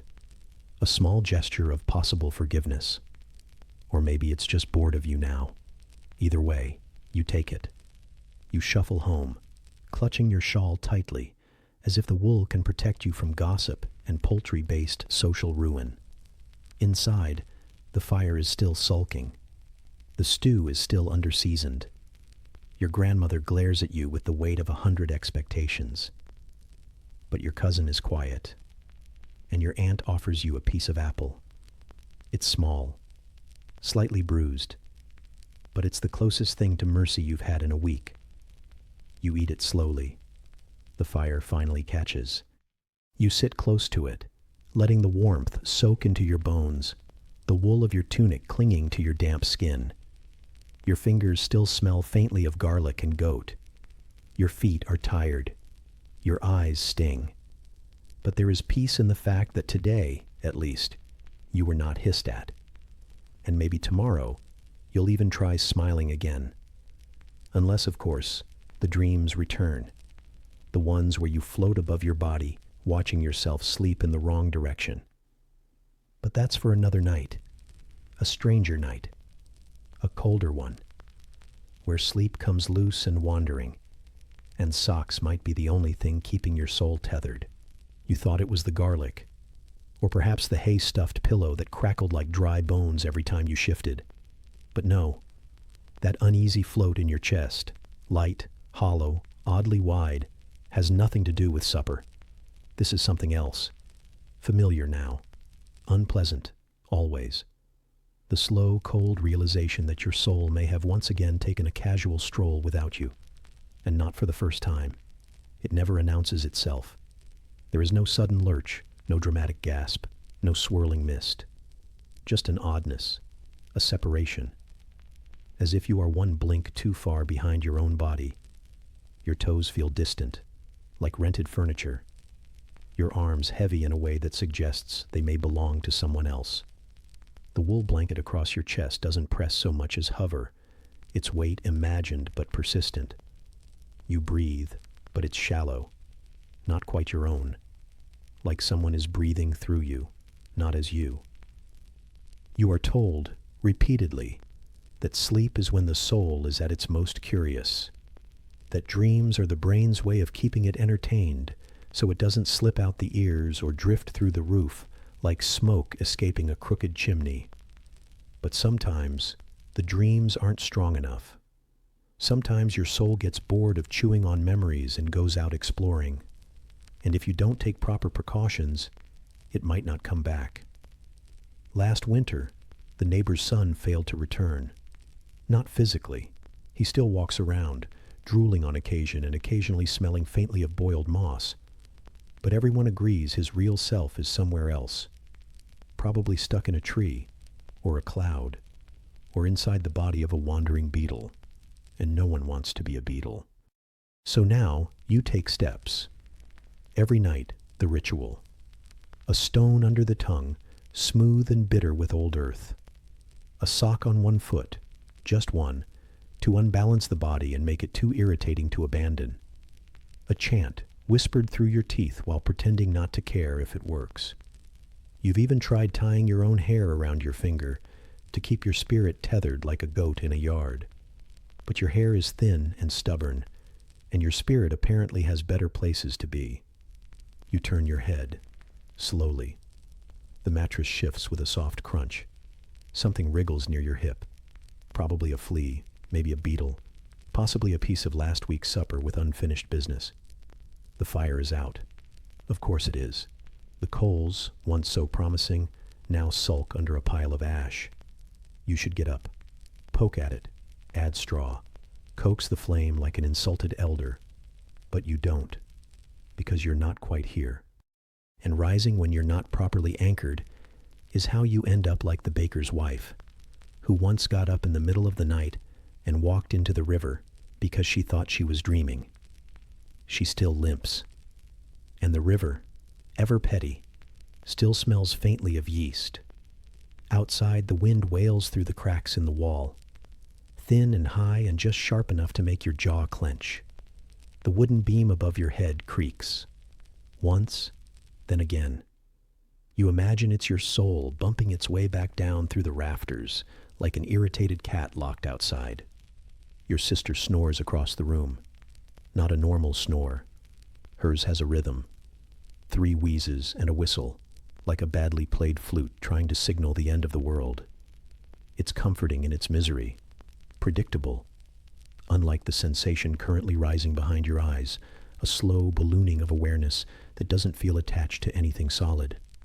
You blink. Once. Twice. The room doesn't change, but you do. There's the sudden awareness of space, not the kind between furniture, but between you. The sensation that your body is a coat you put on in a hurry, slightly crooked and far too itchy. You try wiggling your fingers beneath the blanket. They respond, but sluggishly, like distant relatives showing up late and disappointed. It's happening again. You try to remember what the priest said, that your soul is safest when you're tired enough to not notice it leaving. But you have noticed, which means it's still deciding, still halfway out, still considering the merits of this mortal arrangement. You reach under the blanket and press your palm to your chest. Solid, warm, mostly bread and dread. You pinch your side, and the pain is mild, as if your body is unsure who's in charge. The candle stub near the wall flickers once in a breeze you didn't feel. The goat shifts in its stall. Something above you clicks, a rafter drying, or a memory snapping. You turn your head and see your own feet. Not just feel them, see them. From above, which is less than ideal. They're dirty, of course. One sock on, one off. Toes curled like they're bracing for judgment. The blanket has slipped down, and your left ankle is twitching slightly, as if still trying to stomp the air. Your arms are folded awkwardly across your belly like you're preparing for your own funeral. You try not to panic. Panic is the quickest way to dislodge the last thread. Instead, you inhale, if you still can, and think grounding thoughts. Cabbage, damp wool, the smell of stew that always promises more than it delivers, the taste of burnt crust, the ache in your lower back, the moldy patch behind the storage jar that you swear is growing in the shape of Saint Bernard, the feel of a scratchy blanket woven during a war no one remembers. You try to remember being heavy, being sore, being annoyed. It helps. Slightly. The room tilts. Or maybe you do. There's no sound, only sensation, like falling asleep while standing up, like tripping in a dream, like sneezing without warning. The shadow of your own breath returns to your ribs. Your chest tightens. Your nose itches. You blink and the ceiling looks closer. The feeling fades, not all at once, but slowly, like soup going cold. You're back, mostly. You wiggle your fingers again. They obey. This time, promptly. Your foot cramps, which is oddly reassuring. You shift onto your side. The blanket whispers as it folds around you, and your shoulder protests with the stiffness of someone who's lived too many lives in one night. You reach beneath the straw for the river stone and tuck it further under your tongue, just in case. You don't sleep immediately. You hover. Not in the floating away sense, but in the heavy, lead-limbed sense of someone who's had an argument with their soul and isn't sure they won. The room is still cold. The goat is still breathing unevenly. A breeze presses gently against the shutter, and the fire offers no warmth, just the memory of effort. Eventually, sleep returns. Reluctantly, like a guest you offended, but who has nowhere else to go. And just before the dreams come, there's the sound again. Wind. But not normal wind. Thinner. Whistlier. Too high to be real and too strange to ignore. Some say it's nothing. But others? They say it's the sound of death's cart, rolling in through the fields, long before anyone starts coughing. And you, of course, have just enough energy left to be worried about it, but not enough to stay awake. It starts with the sound of water sloshing in the trough outside, the way it always does when the clouds are done sulking and have decided to lighten themselves over the village. A slow, reluctant rain, that somehow smells both metallic and sour, like the earth has remembered something it would rather forget.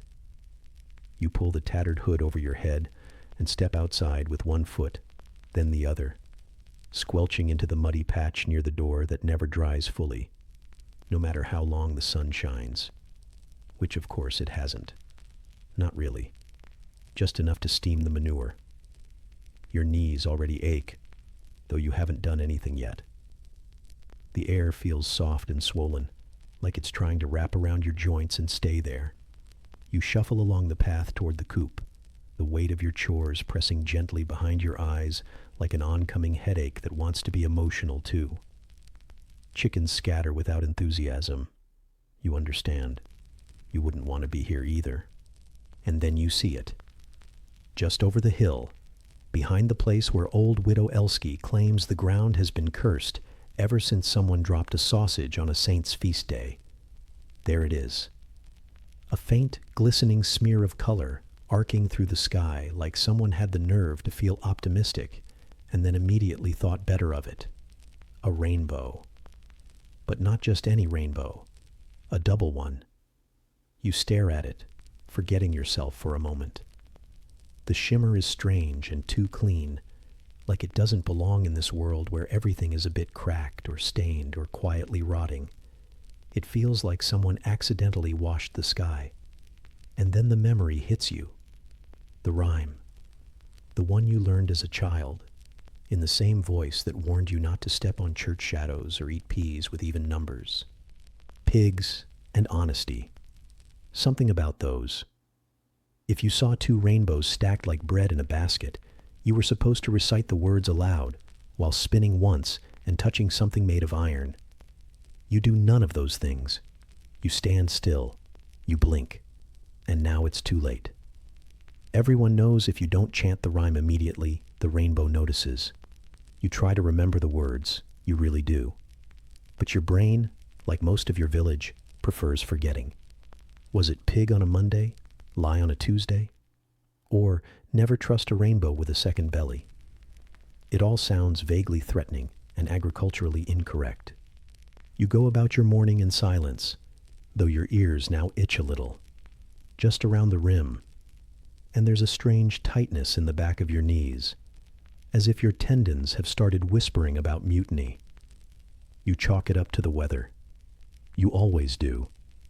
You're too tired to panic properly. The rest of the day moves in that familiar, low-simmering discomfort you've come to accept as your baseline existence. The kind where even your socks feel like they've developed opinions. You try to focus on menial tasks, mending the fence, chasing the goat who thinks it's funny to knock over the milk pail. But all the while, the rainbow lingers in your mind, like something you forgot on the stove. By midday, you notice your skin. It has not erupted into boils exactly. Not yet. But there is a certain tingling. A heat that doesn't come from exertion or embarrassment or poorly cured wool. Just beneath the surface, like something is brewing, like your pores are considering options.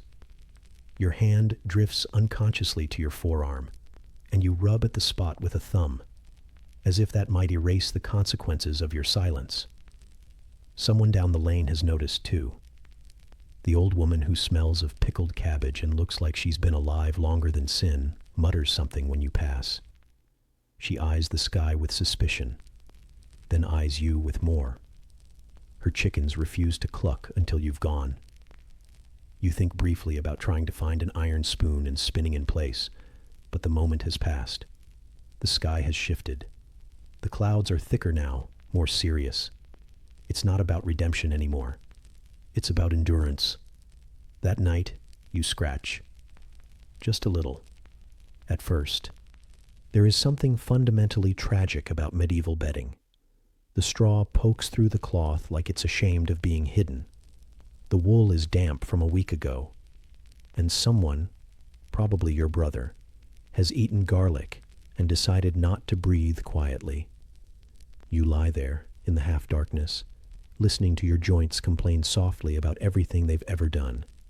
And then, in the near silence, you hear it. Not quite a breeze, not quite a breath, just a ripple of sound, thin and precise, like fabric tearing in another dimension. A sort of sky whistle. You tell yourself it's the wind, but you remember the rhyme. You remember the double rainbow. And now your elbow is throbbing. In the morning, your neighbor has a rash. Not that it's contagious. Probably. But it's the same shade as the beetroot that soured in the root cellar last week. You decide not to mention it. She decides not to mention the strange circles forming under your eyes. It's a mutual agreement based on fear and propriety. You go to the well and avoid puddles that reflect the sky. You chew mint leaves compulsively. You nod solemnly at the village priest, who's currently walking backward while ringing a bell to ward off weevils. Everyone has their rituals. Everyone has their anxieties. At midday, someone starts chanting behind the smithy. You don't recognize the words, but you catch pig and truth, and the unmistakable cadence of desperation. You realize you're not alone in forgetting. That brings no comfort, only a sense of shared doom, which is the best kind of doom available. You eat slowly that evening, chewing each turnip with the gravity of a person who believes thunder might be involved if they swallow too confidently. Your spoon has a crack in it, but you use it anyway. It's your only spoon. You've named it regret. It feels appropriate. Sleep comes late and badly. Your skin still tingles. The air feels heavy and judgmental. You dream of skies that drip color, of pigs that speak in riddles, and of being made to confess sins you hadn't even invented yet. By morning, the rash is worse. It's not dramatic, just expanded, a little angry looking. You consider blaming the goat. The goat looks at you with the same expression you use when someone suggests bathing. And then it rains again. Not much, just a mist. The kind that makes your clothes stick to your spine and your soul feel extra creased. You wrap your shawl tighter, even though it does nothing. The threads are more whole than fabric now. You tell yourself it's the season. As you pass the crossroads, you catch a shimmer, just the tail end. A whisper of another rainbow, barely forming. Your breath hitches. You do the only thing you can. You turn away. You do not look. And you whisper, under your breath, "Pig be true, rainbow rue, iron shoe, and sky be blue." You have no idea if it's the right rhyme, but it feels close enough. You scratch your arm once more, then force yourself to stop. Maybe it's working. Maybe the rash will pause. Maybe the sky is satisfied. Or maybe not. You decide to sleep with a turnip under your pillow, just in case it helps. You've heard worse advice. And as you settle in for the night, listening to the soft snore of the goat and the sigh of the wind pressing itself flat against the wall, you wonder if that new shadow near your bed is yours at all. Or maybe it belongs to someone born in fog. The itch on your arm has faded to a faint hum now, less like punishment, more like a memory of one. You've convinced yourself the boils never really formed, that the rainbow was simply a sky's accident, and your whispered rhyme was almost correct enough to pass. But this morning, as you step onto the frost-crusted threshold with the intent of feeding something or someone before they start bleeding about it, there's fog. Not drifting politely across the hills, not hovering shyly in the meadow, but sitting, damp and unrepentant, across the village like a blanket nobody asked for. It's the thick kind, the sort that wraps itself around your knees and makes your breath feel suspiciously visible, like your lungs are trying to leave without you. The kind that muffles sounds and exaggerates shapes, so everything becomes a little less familiar and a little more haunted. You trudge through it anyway, as one must, because it's Tuesday, and the chickens still need insulting into productivity. But as your boot sinks into the cold, wet earth and your sock begins its slow surrender, the thought returns, unwelcome but stubborn. You were born in fog. Not just on a foggy morning, not in a season known for mist. Number in it, wrapped in it, baptized by it, if the gossips are to be believed. And in this village, they always are. You didn't choose this legacy. You didn't ask for your entrance into the world to be suspicious. But here you are, 20-some years and one poorly remembered rainbow curse later, still the local example of what not to trust. Your cousin never lets you forget. She's the sort of person who can braid turnips and still find time to remind you that people born in fog tend to turn strange. Her reminders come with the same tone as when she tells you you've stirred the soup wrong. And the man who sells onions, he says it too, with that squint he gives you, like your soul smells faintly of mildew. You've tried to explain the weather patterns once, long ago. Something about valleys and moisture and the position of the moon. But it made things worse. Now they think you know too much. So, you stopped explaining. You stopped arguing. You simply try not to look mysterious when you buy turnips, which is harder than it sounds, especially when you have the sort of face that fog likes to cling to. This morning, the fog doesn't lift by mid-meal like it usually does.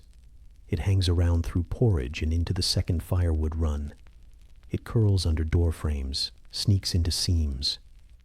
Your cloak smells of wet dog and regret, and still it seeps through, 1,000 soft fingers pressing against your shoulders.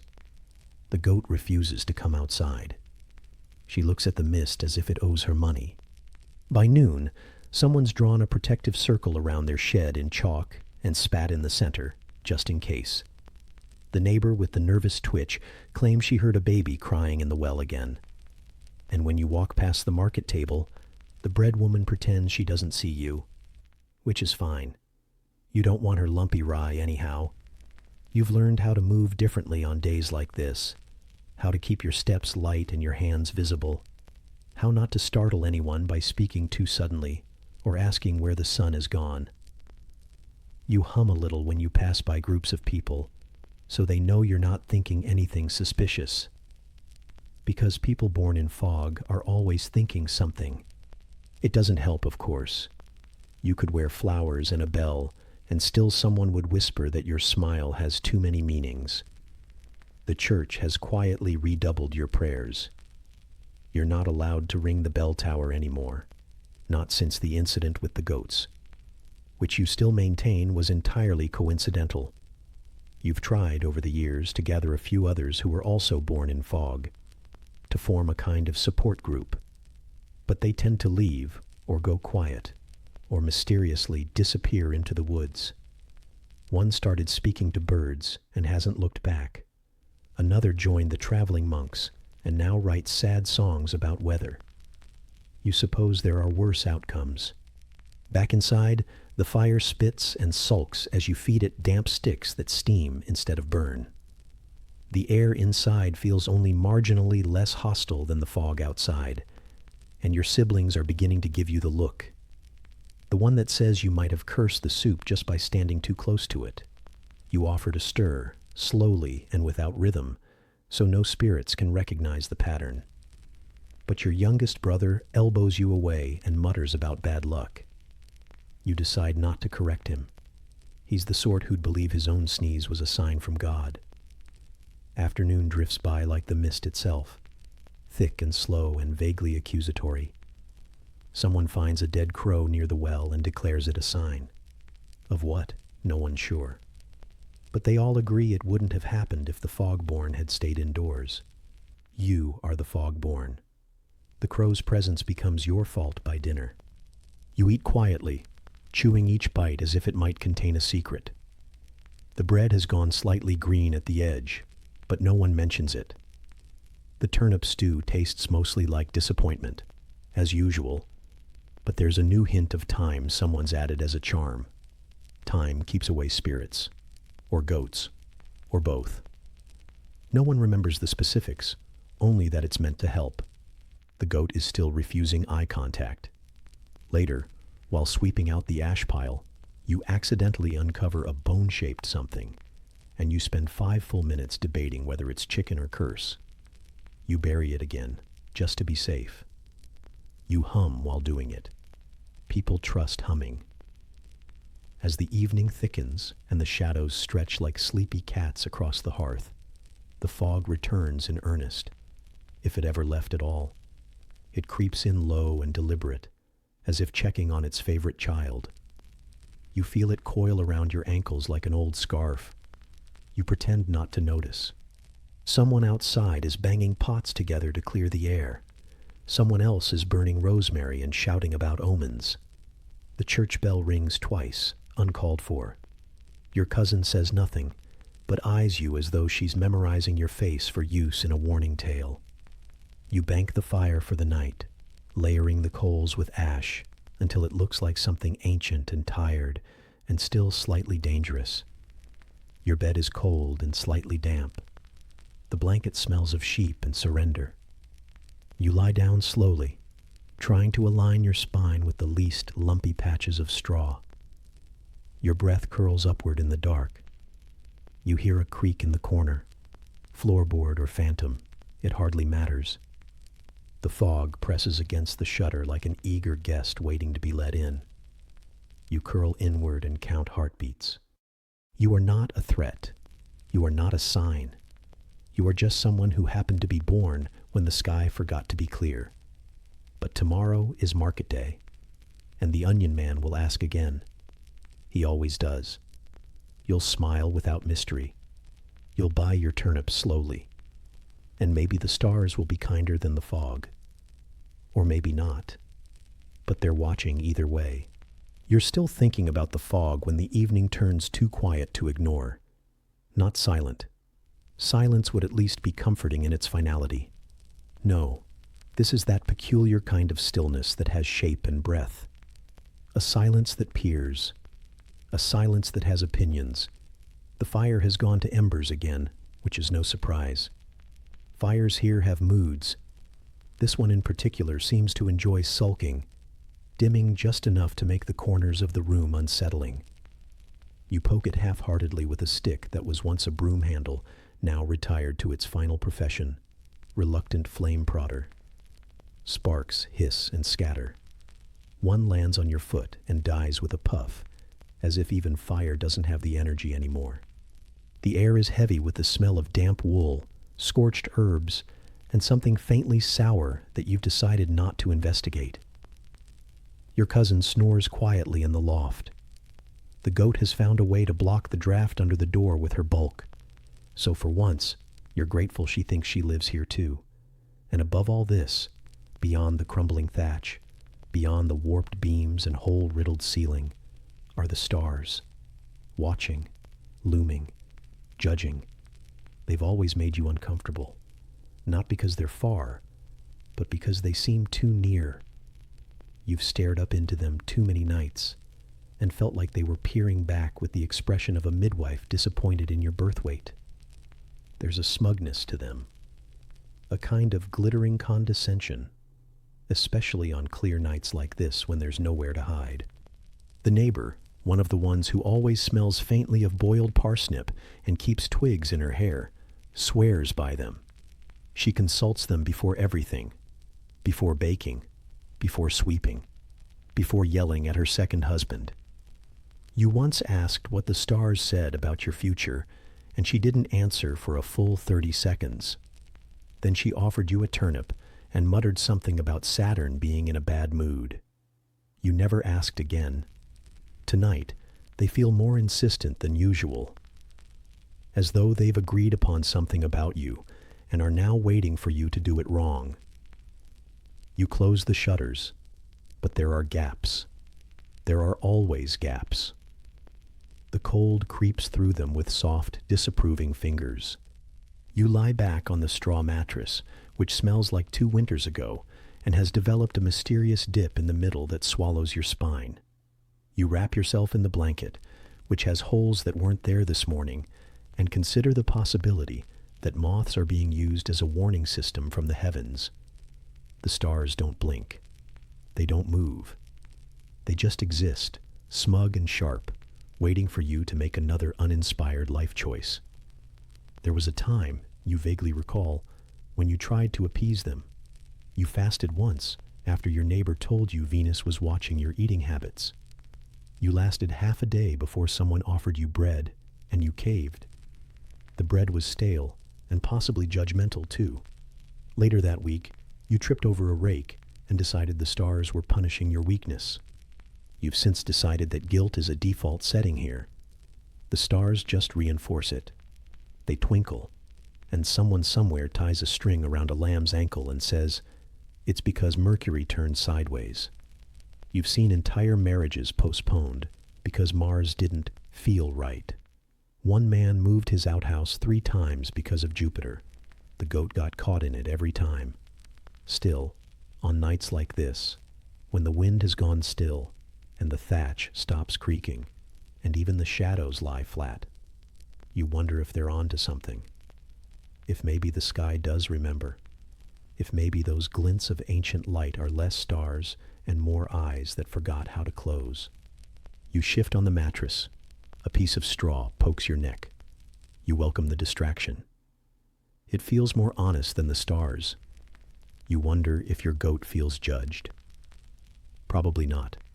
She never seems to notice anything except where to chew next and how to be in the way. You envy that. Your cousin believes in the stars more than she does in saints. She once gave up speaking on Thursdays because a falling star landed during a prayer. She claimed it was a sign that the day had offended the heavens. Now her Thursdays are a series of glares and vague gestures. You tried copying her once. Everyone assumed you were sick. Sometimes you think the stars might just be bored, that they spend their eternities watching humans rearrange dirt and emotions and turnips, and it amuses them to sprinkle in confusion. Why else would they demand that someone avoid lentils, but encourage a man to marry his cousin?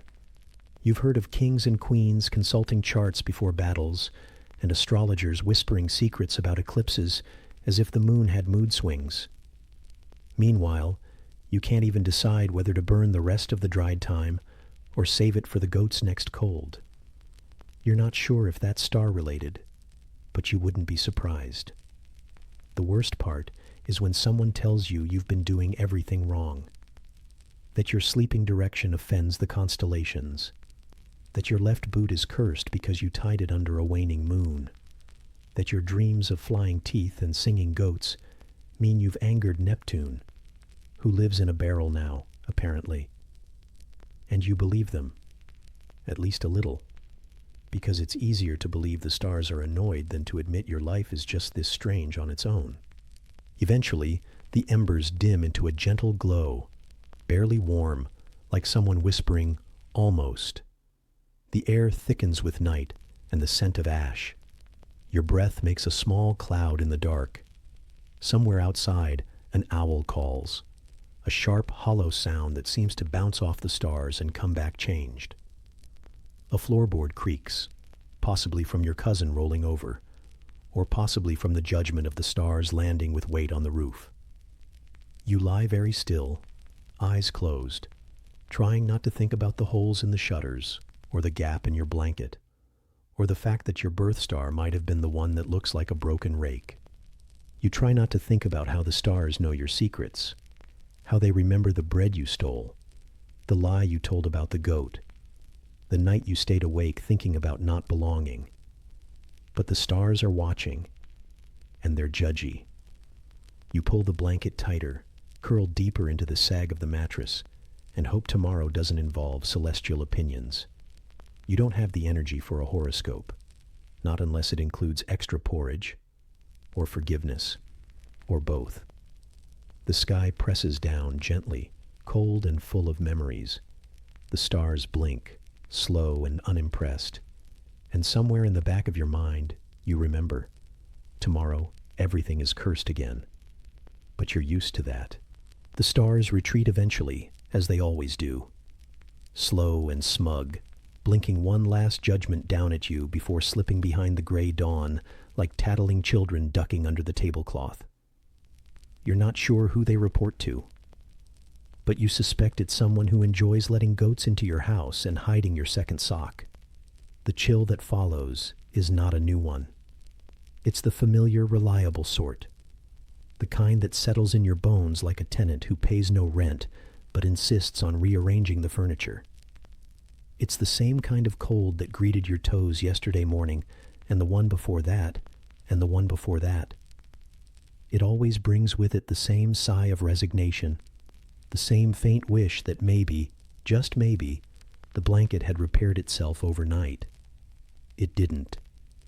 In fact, there's a new hole, a rather personal one. You shift beneath the straw-stuffed quilt like a slug rolling beneath a leaf, and the air bites your neck in response. It smells of must and sleep sweat and something faintly herbal that you hope is the dried rosemary you stuffed into your pillowcase 3 months ago. It is not. It is definitely not. You don't ask questions. Outside, the first rustlings begin. The muted clatter of your cousin knocking over the firewood stack again. The sound of the goat headbutting the side of the house in what might be prayer, and the wind testing each crack in the walls like a nosy neighbor pressing an ear to every board. Nothing unusual. Just the standard chorus of "Everything is cursed," conducted by the morning. There was a time when this bothered you. When you looked at the sagging roof and the lumpy porridge and the strange growing stain in the corner of the ceiling and thought, why me? But that time has passed. It passed somewhere around the 3rd consecutive week you were blamed for the bad luck that followed, stepping on a beetle facing west. Now you just shuffle along with the rest of the cursed, brushing crumbs from your tunic and adjusting the amulet your aunt made from a chicken bone and 3 snail shells. It hasn't helped, but it's decorative. You trudge across the floor, which is trying its best to become part of the earth again, one soft rod at a time. Your foot finds the cold spot by the door, as it always does. You open it to let the morning in and regret it immediately. The air slaps you across the face with the kind of damp that feels like you're being slowly digested by a polite marsh. You peer outside and greet the day not with words, but with the long internal sigh of someone who knows there's mud in their future. Your neighbor waves from her doorway. She's chewing something green and stringy and gives you a look that could mean, "Good morning." You smell like mildew, or the spirits are watching. Maybe all 3. You nod, because anything more would invite conversation, and you're not strong enough for that yet. There's a puddle near the chicken coop that's taken on a life of its own. You're pretty sure it has been deepening over the years, slowly learning your schedule, waiting for you. You avoid it with the practiced precision of someone who knows where not to step without looking. There's moss growing on the side of the house that, if you tilt your head just right, forms the shape of St. Ulrich, looking mildly disappointed. Your cousin says it's a sign. You say it's mildew. She says you're inviting calamity. Breakfast is porridge, of course. Not hot. Never hot. It's more of a room temperature suggestion of grain. You try not to think about how it got this texture. The wooden spoon has a crack in it that catches on your lip, and the bowl smells faintly of last night's onion water. You eat anyway, because that's just what one does. You once went a morning without eating and stubbed your toe so badly on the doorstep that your nail turned blue, and you were forbidden from attending the spring festival. The healer said you'd angered something. You didn't ask what. Everything here is like that. Slightly off, a little askew. The bucket leaks from the bottom. The roof leaks from the top. The door swings open in windless moments, and your cousin insists. That means the spirits are checking in. You tried to wedge a stick into the latch once. The next morning, the stick was gone, and the goat had eaten your laundry. You've stopped interfering. You go about your chores with the methodical despair of someone fulfilling a prophecy they never signed up for. The firewood is damp. The fire is moody. The water bucket gives a sharp splinter just as you grip the handle. You don't even flinch anymore. You just acknowledge it as one of the many small, needling reminders that yes, everything is cursed, and no, it's not personal. Probably. The rooster hasn't crowed in 3 days. He just sits on the fence glaring at the horizon like he knows something you don't and resents the burden of his knowledge. You suspect he's considering unionizing with the hens. They've been extra judgmental lately, clucking in unison like feathered jurors. You try not to look them in the eye. By midday, your tunic is damp in strange places. Your feet are caked in what might be mud but might not be, and you've been accused twice of looking suspicious. Once by a child, once by a sheep. Neither explain themselves. Lunch is a hunk of bread that's been trying to become rock since Tuesday. You chew it anyway. Your jaw clicks audibly. You don't make eye contact with the bread for the rest of the meal. There's a rhyme someone sings nearby, something about owls and beans and betrayal. You can't hear all the words, but you recognize the rhythm. It's the curse-repelling chant they teach to children after someone forgets to cover their well. The fact that someone's singing it now doesn't bode well. You sniff the air, just in case it smells like foreshadowing. It smells like turnips and dread. Again, nothing new. Later, the clouds gather, but not in a dramatic way. Just enough to make the day feel like a soggy apology. You rest on a stool that is, in fact, a barrel lid turned upside down and nailed to 3 uneven legs. It creaks under you in the tone of a dying confession. You glance down and notice your shadow, stretched long and wrong across the mud. There's an old belief that if your shadow bends the wrong way at the wrong hour, you don't remember doing either, but who does anymore?